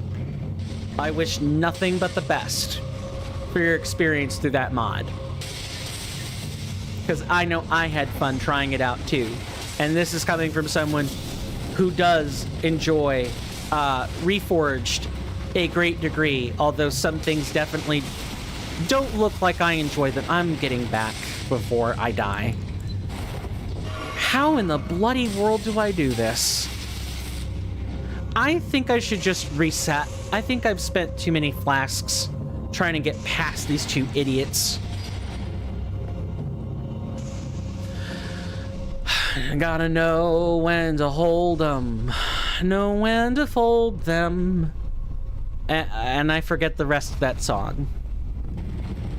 And my dad's a country nut, so I definitely should have remembered that, but I'm more of a synthwave enthusiast. I generally don't remember that stuff too well.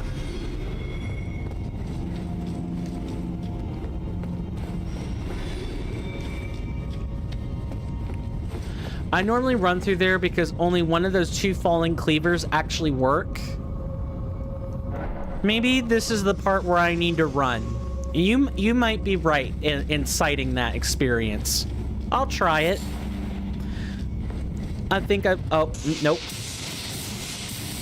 I normally make mistakes. I'm more error prone when I run. I come in here for the easy access grave 6. Yeah, I could definitely see that. And you could probably get the same thing in Reforged as well, as if you're willing to get your ass beat for it. Just a little bit. Okay, we're running this time.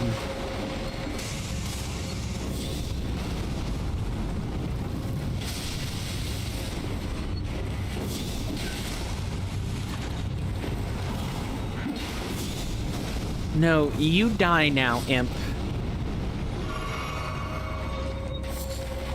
Thank the Lord. And hallelujah.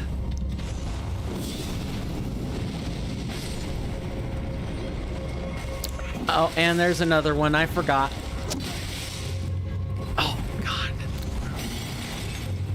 I swear I'm not this snubbish at the game. I swear I'm not this snubbish at the game. And you know the worst part? Well, not the worst part of this is that I haven't taken a break yet.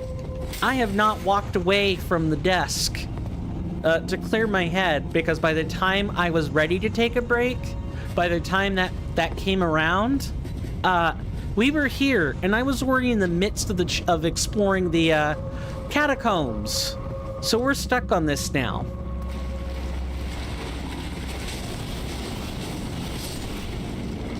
You can definitely run faster than those guys. Aim, and that cleaver falls pretty slowly. Yeah, I probably should just run past them altogether. Lightning trap in the water? Mm-hmm.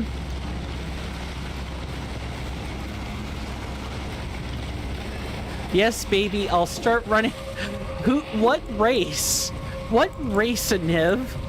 I'm concerned. And who are you calling baby?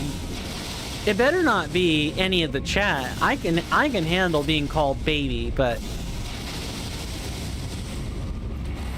don't call anyone in chat that. We're gonna reposition and just not deal with that.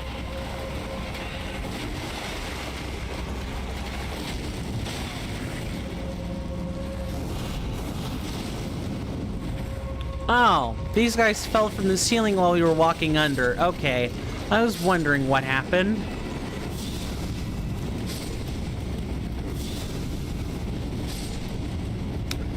A Niv never changes. 10 points to anyone who, can I gift channel points? Is that... I remember being able to do that pretty early on. I don't know if that's been changed. No, that makes sense for a Metroid run. Seems like that sentence was taken from a victory celebration or something. Like someone screamed, "Yeah, baby." Yeah, that's what I'm thinking, and that makes a lot of sense. Yeah, racing's a really common thing, typically among, like, Super Metroid randomizers, which, you know, I used to be a Super Metroid junkie. I had a copy of it that I ripped to, PC, and I remember playing through some of the hacks of Super Metroid back in 2015. Those hacks were real fun. And for the record, I don't know, I might... okay, if you weren't aggroed, I can take a second and show this. And the rest seems like something that an announcer or something would say, which would happen after someone finished celebrating and the crowd calmed down. Yeah, that makes a lot of sense.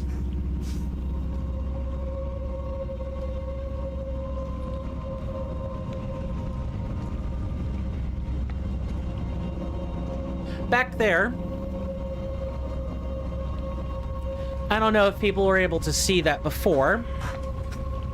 I got a poster of Samus Aran and her power suit. I'm hanging up on my wall. It's one of my only pieces of wall decor I have, because I'm super picky about wall decor, and I'm kind of a minimalist when it comes to furniture, normally, although my room doesn't look it at the moment. The Metroid franchise, and subsequently Samus Aran, it serves as like my favorite game character of all time. She is my favorite. and she is one of the only game characters that I would actually like to own some furniture for. But for the most part, I generally like my furniture to have like a modern, like either modern or postmodern spin on it. You know, the furniture is black or gray or in neutral colors, and it's both, it has form and function, and I'm not typically sacrificing one to get the other. I don't like knickknacks on my wall or figurines in the back. I'm not that kind of guy. My stepmother, on the other hand, loves knickknacks every which way. She loves to collect that stuff. My mom is too, to a certain degree.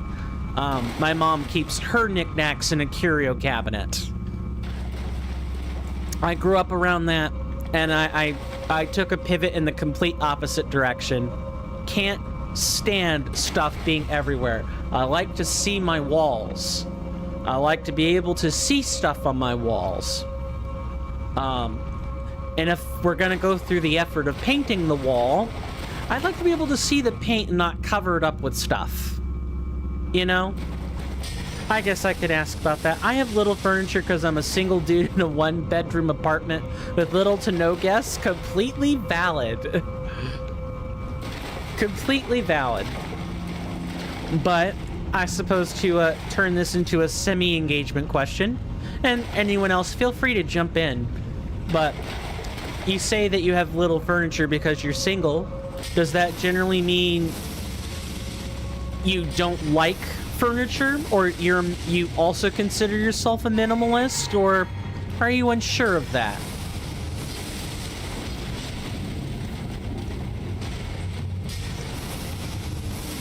And you're just used to having little furniture, which I guess would definitely be the case.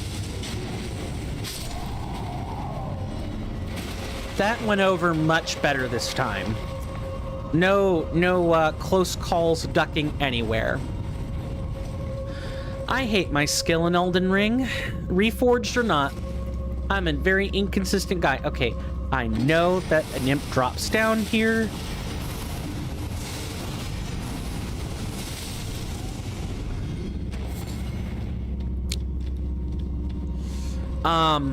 I'm trying to think. Actually, most of my other friends also like to collect like apparel and stuff. I don't need a lot to be happy. A sofa, a TV, a bed, and a couple tables to put my stuff on so it's not sitting on the floor. Completely valid. It's a very... It sounds very, almost very monastic. You just, you know, you have the TV and the, you know, the bed, and not the bed, but like extra tables. Although I plan to get a desk and chair for my PC and monitor when I get them. Do yourself a favor. Make sure the desk is wood or metal. My desk... Yeah, I apologize for that. I dropped the webcam.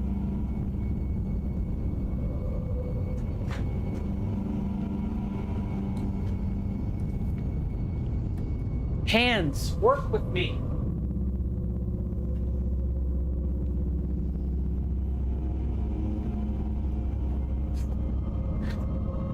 My desk is made of plexiglass. Like, it's durable plexiglass, but it is plexiglass nonetheless. It's neither wood nor metal. And this thing doesn't really crack, but it does have like an exceptional weight limit, and I'm quite sure I'm violating right now. I was gonna go with metal, because if you spill something, you don't want it to stain your desk. Smart. Yeah, definitely get a metal desk. That would be my recommendation. I mean, I love my plexiglass desk. Don't get me wrong, but if something drops and like chips the black tint on the plexiglass, you may or may not have seen it in like the brief second I dropped the webcam. It shows. There are all kinds of like small subtle cracks on my plexiglass where the paint or tint has kind of like peeled off. or cracked under something else being dropped on it. It won't be too long before, you know, one day my desk is gonna break because I accidentally dropped something, like the webcam. I love not having what I drank 3 weeks ago haunt me when I look at the thing I'm placing something else on. Yup. And it happens with, for me, it's coffee. You've seen the coffee mug. You know I drink. And I'll do good balancing the liquid in the coffee mug from the coffee machine out there, although I have one in the back. I just don't use it super often. I'll make it all the way to the door to my office, just past where my finger is, only for me to finally tip the liquid out of the coffee container, the mug, just a little bit. It's infuriating. And the liquid starts dripping down the side of the mug. I quickly walk over to my desk and I wipe off the mug, and then there's a coffee ring on my desk, which I also clean, and I have to spend a few times cleaning it. It's frustrating. Oh, shit. I have learned. Learning has occurred. I am not getting ambushed by an imp sitting on top again. Not happening.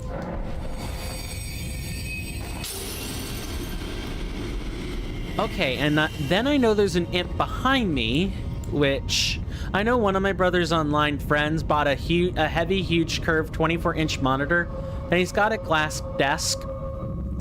Only a matter of time before I should literally be looking at the camera, seeing as how I literally have something on the camera for this.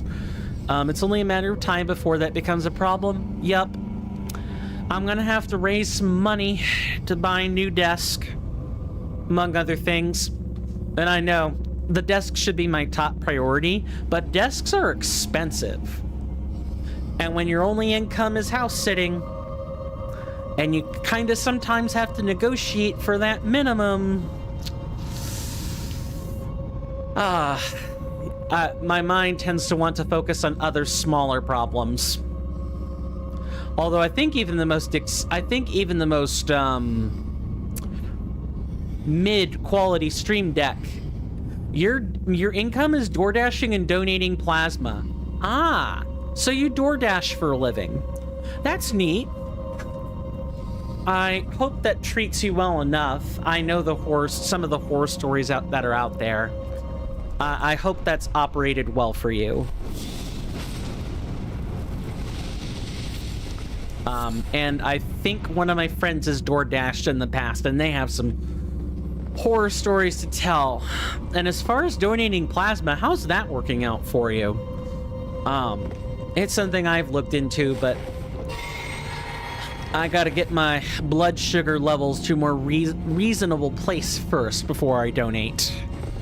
Like anything. Let's quickly get in here before, something kills me.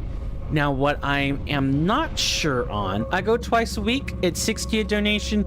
Yeah, that's pretty nice pocket money. Shit. Nope, it pops back up a second time. Is there something under this platform? There is. Coolio. Now, top or bottom? I think bottom is supposed to be the correct way. So let's head top first.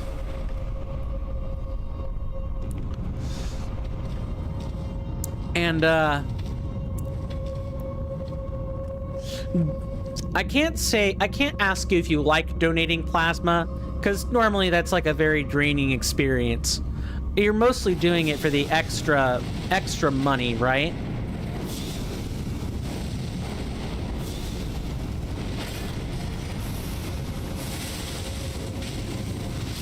Just gotta make sure you eat a good breakfast fully of iron and the essentials. Okay, sure.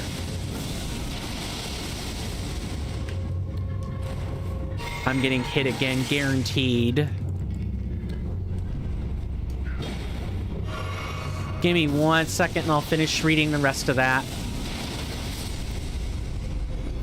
And don't drink things like soda and eat things with sugar because it thickens the blood. Yep. I have to get a pretty good control over that first if I'm gonna even think about donating plasma. Because I generally don't think that hard about what I'm eating. I'm pretty good at controlling portions, but yeah, I can guarantee you my diet would not allow me to donate plasma at the current moment. And it is something I have considered. I actually read a couple scam sites once. Over 15 ways a cisgendered white male could make money that don't necessarily involve a degree or a huge amount of smarts. And that was the literal title of the article. And I felt bad for having you know, perused it, but then realized when I followed up on some of the leads, it was actually true. So then I felt really bad thinking about the existence of that. Anyone can donate plasma as long as you don't have diseases or blood issues. Exactly. Yeah, like, I'm aware of that. The article I read that on, however, was definitely did not say that. It sold itself on, I want to say it was being sarcastic, like almost tongue-in-cheek about white men, but it just happened to be the thing I read. I know there's a stigma against LGBTQ donating blood. Yeah, you know, that stigma has to die out, and I think it is starting to die out pretty slowly. Okay, I cannot cross this platform. I think I just need to run across and then drop back down.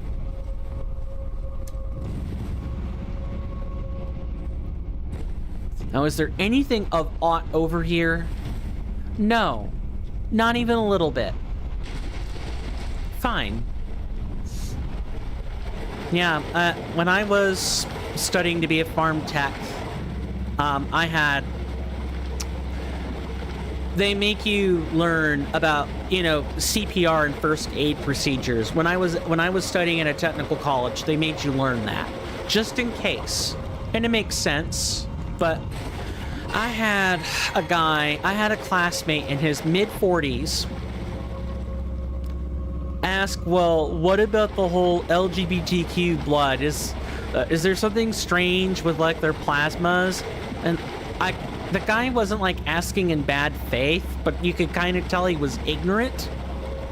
And my instructor had to explain, being the comely southern woman that she was, no, there's no stigma. That's literally just decades old stigma that hasn't been cleared properly. Their blood is just as valid as and functional as any other.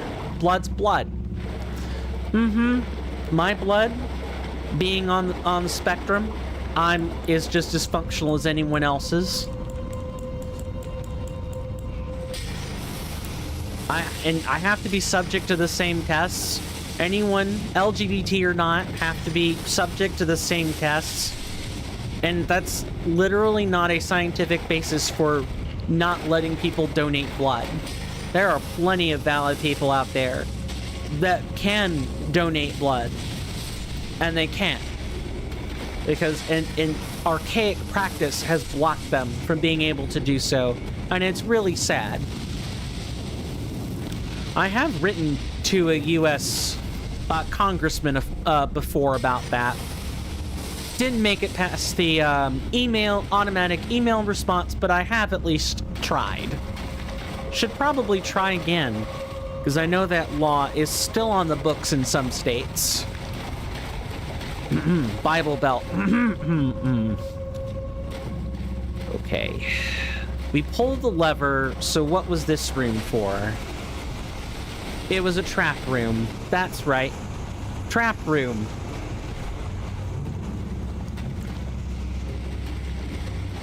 Can you fit through here? Good. I was afraid you're going to be able to fit through that.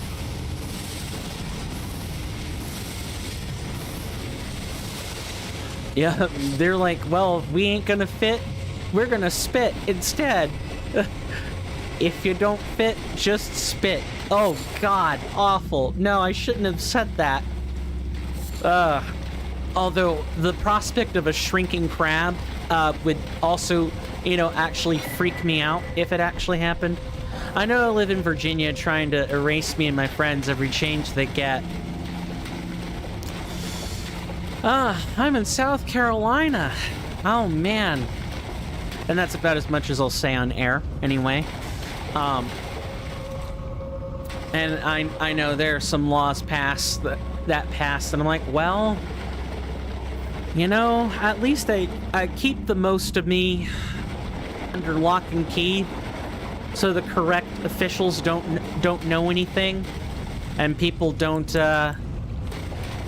know, people don't come to my doorstep hounding me with questions over this and that.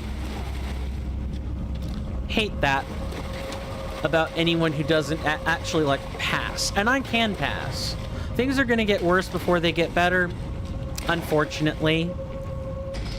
That's why it's so important to fight the legislation that passes when you get a chance.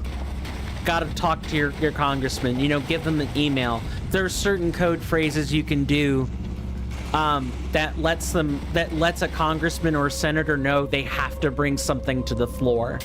And if you keep doing that with enough of them, as long as there isn't complete and total dysfunction, which I'm willing to bet there is, eventually, you know, at least the issue will get voted on. And this is true at the state, federal, or I want to say states are where senates, like, and congressional bodies generally exist. I haven't heard of a county district do that yet.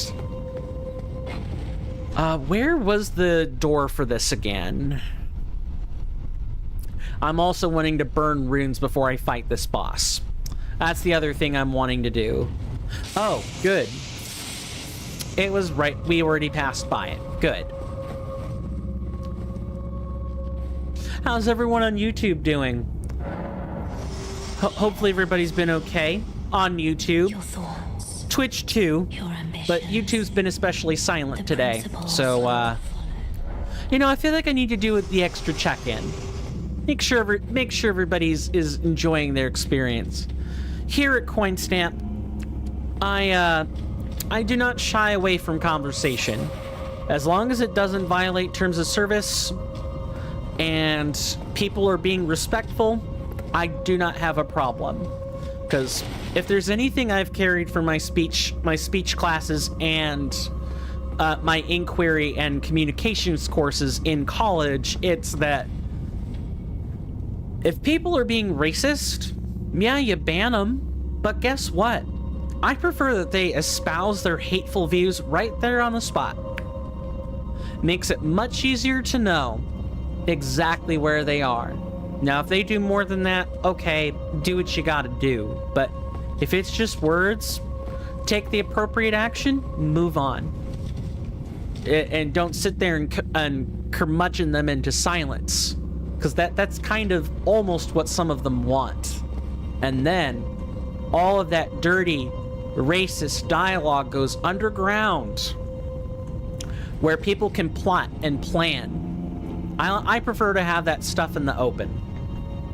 At least I know who I'm dealing with, and if I don't want to be near them, I can avoid them. People start hiding and cloaking that's a problem. Within reason. There are always exceptions to that rule, as there is with anything in life. But I hold that belief that my college communications instructor held close to the chest. Our governor is the opposite party than the Senate and everything else to pass laws. So there's no progress to be made anywhere. Now, would it surprise you to know that that's sort of what the founding fathers intended?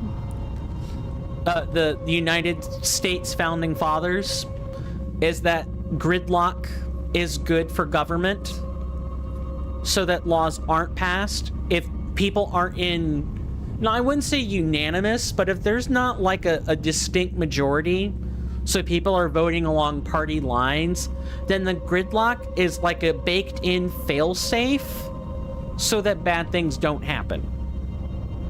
Sometimes nothing is better than something. That's sort of that founding principle. It has its drawbacks. Sometimes you really need things passed, like right now. This is not a time for the founding fathers' intended principle of gridlock to come into play. And even then, the majority in the Senate is everything else is like 2 seats. Yeah, that's kind of what we're gearing up for as a nation, huh? The dividing lines are getting clearer and clearer. And there's not a bell curve, there's a valley. Extremes are everywhere. And people in the center to moderate and actually get legislation passed is becoming a rarer and rarer thing. I really hate what's happening everywhere. It would be nice if times could return to like pre-2008. That was like the last time that stuff was not partisanized. I mean, it was happening before, but at least the 2 parties could agree on more than they currently are right now. Yep, just gotta prepare for collapse, I guess. And it shouldn't have to come to that. It really shouldn't. I've thought about joining underground movements of people who are fed up with the uni-party, 2-party system. Yeah, it would be nice if more than 2 parties rise from this mess, or we find a way to govern without them. That would be the ideal, right? Something that George Washington said. And regardless of what you think of the man, or what anyone thinks of the man, there can be kernels of truth to what he said, and that was we definitely should not have divvied into domestic parties, because it splits our attention, it splits our will, and defocuses us, especially over time. He also said the same thing of getting involved in foreign politics and in foreign affairs, but that's neither here nor there. Now, I'm going to capstone things off with a couple of attempts at this boss. Hopefully it should only take one. It's an Erdtree Burial Watchdog. I would like to get this in one attempt, but if I remember correctly, this might be a duo. Thank you. Thank you for the GL. And I will see you guys on the other side of this fog gate.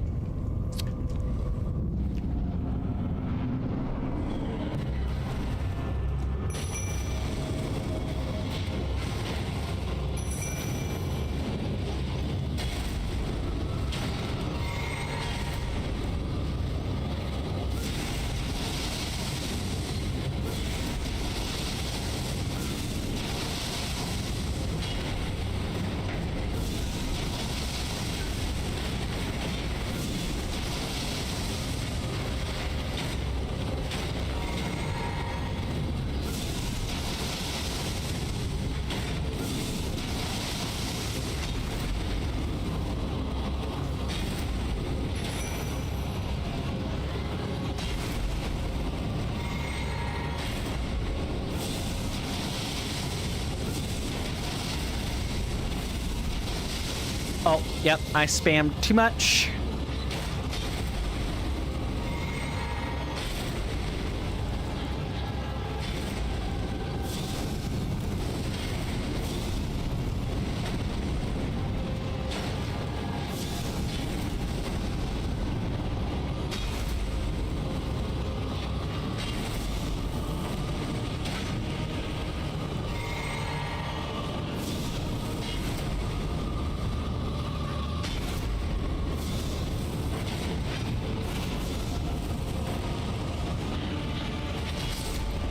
Oh, Lutel, I was trying so hard to protect you.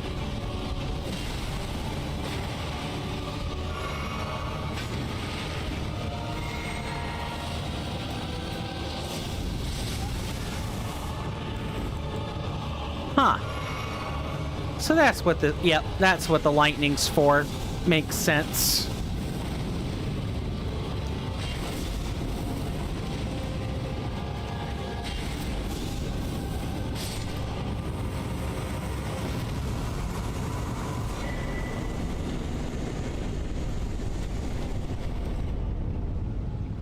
What's the yellow bar under the health bar? Been meaning to ask. Oh, like during the boss fight, there's one that doesn't quite regen at the same rate. That is the posture bar. Now, I think I mentioned before that, and I'm not expecting anyone to remember this, don't worry. Yeah, it is the poise bar. In the DLL for Elden Ring Reforged, there's the tools I think I mentioned. It essentially functions as an inbuilt cheat engine, among other things, with the use of debug mode. One of the options that it has is an entity poise meter, which is different than what I'm using. What I'm using is a external posture bar mod.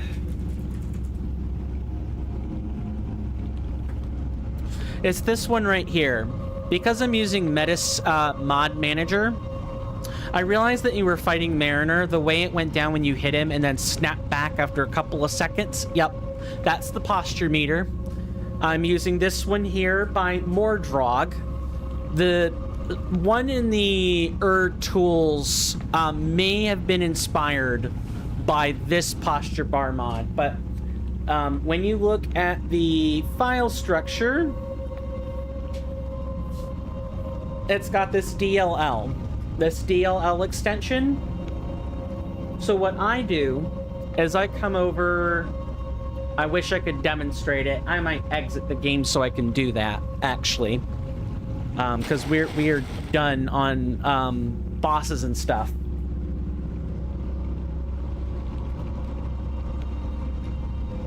Yeah, I think I'll do that just real quick, and then I will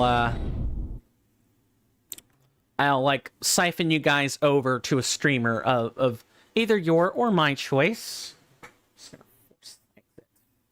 So, there's an option under the Metis mod manager called the external DLLs. And you can add a DLL from a file. And the DLL is like an injectable code. It acts on top of the mod. So I have the tools DLL here. And if I wanted to, the posture bar mod also is a DLL. I can input those on any of these profiles I have set up. So notice I've got the selected mods, and then I've got the external DLLs that act on top of this. So I have all the DLLs right here. Let me shift to the recording camera so people can see this properly.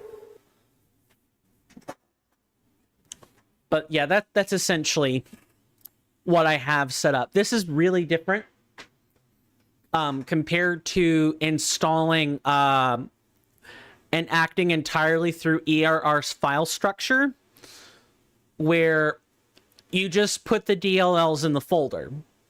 I use an external tool to do all this. So there's a few extra steps I have to take to do it, but because I take these extra steps, I have some finer control over... I guess it's not finer control, but I have some control over not only what DLL is acting when and in what order, but if I want horse mods, I can have them. Really, that's about the only advantage I can think of Metis Mod Manager. If there's something cosmetic that Reforged doesn't touch, which is very little, then the Metis Mod Manager would be great for that. And maybe for Convergence as well. From what I understand, Convergence has a few more integrated mods that can be paired with it. There's one for the Carrying Combo Warriors. They have a mod pack off to the side of things that can be integrated into the Convergence. Their team is a little bit more open to stuff like that than Reforged is. And in fairness, I think Reforged would be a lot more open to those small things if it weren't for Mount Lover doing what they did. The official stance is ask us first, and then we'll discuss it with you. But I think deep down, I think Kirnifr and Team Reforged would probably be very resistant to people adding extra integrations to Reforged because of what I talked about earlier with unalloyed. Now, for those of you on YouTube, you can go ahead and leave. Not that I don't like you or anything. Love you, YouTube. Twitch, say hi to YouTube. Only if you want to. You're on the screen. I just don't have anything I can give you like I can Twitch. So thank you so much for being here. Have a good rest of your day. I'll see you tomorrow. Take care of yourselves. You're welcome here anytime on YouTube, of course. And with that, goodbye. As for people on Twitch, I have some shout outs. And then I guess I have a quick 30-second poll I'll do to see if you feel up to rating. If not, and I'll just do the shout outs and we'll leave it at that. But actually, that poll has to come first. I just realized. That's manage goals. That's free channel. Where is it? Reward requests. Yes, here. Let me just zoom this out.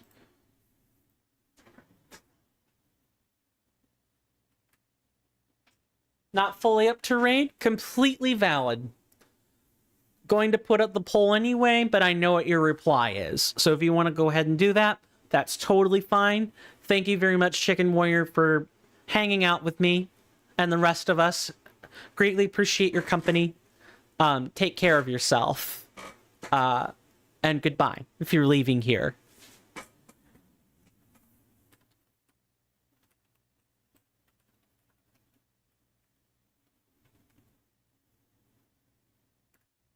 Nope, I have to actually press...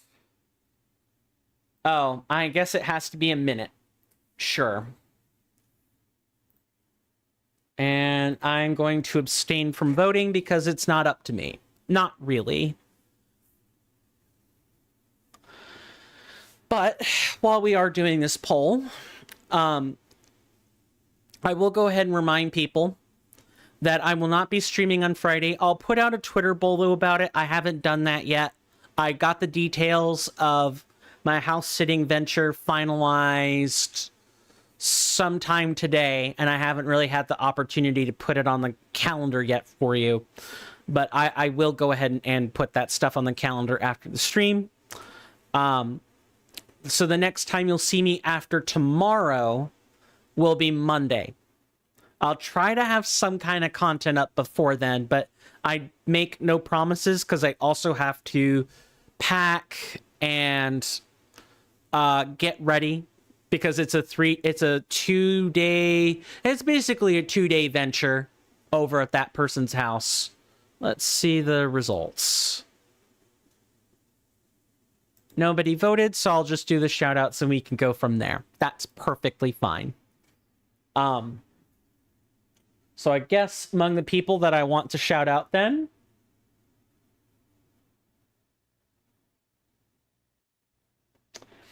if you guys like different content altogether, I recommend a guy named I Don't Know You.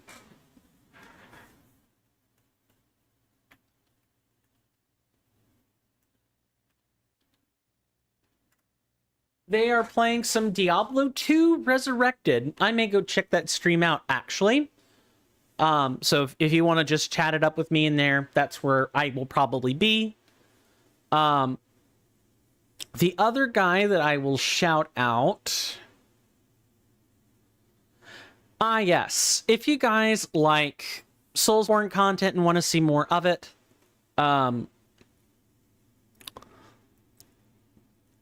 then I recommend checking out a streamer named JDT Hala. They are currently playing Sekiro Shadows Die Twice. I'm not sure what they're doing apart from that. So here's the SO.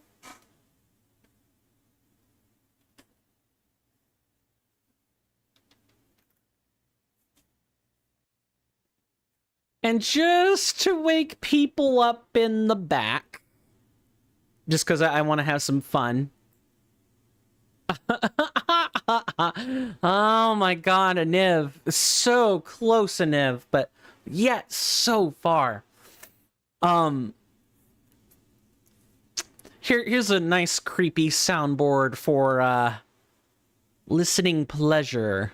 Goodness gracious, the way it glistens. You too can have your very own soundboard of Celuvis getting enchanted by the Amber Starlight Shard. You can even DM me and I'll be happy to give that to you for free. Because I think it's one of the best soundboard snippets I have yet. Anyway, thank you guys so much for stopping by. I greatly appreciate it.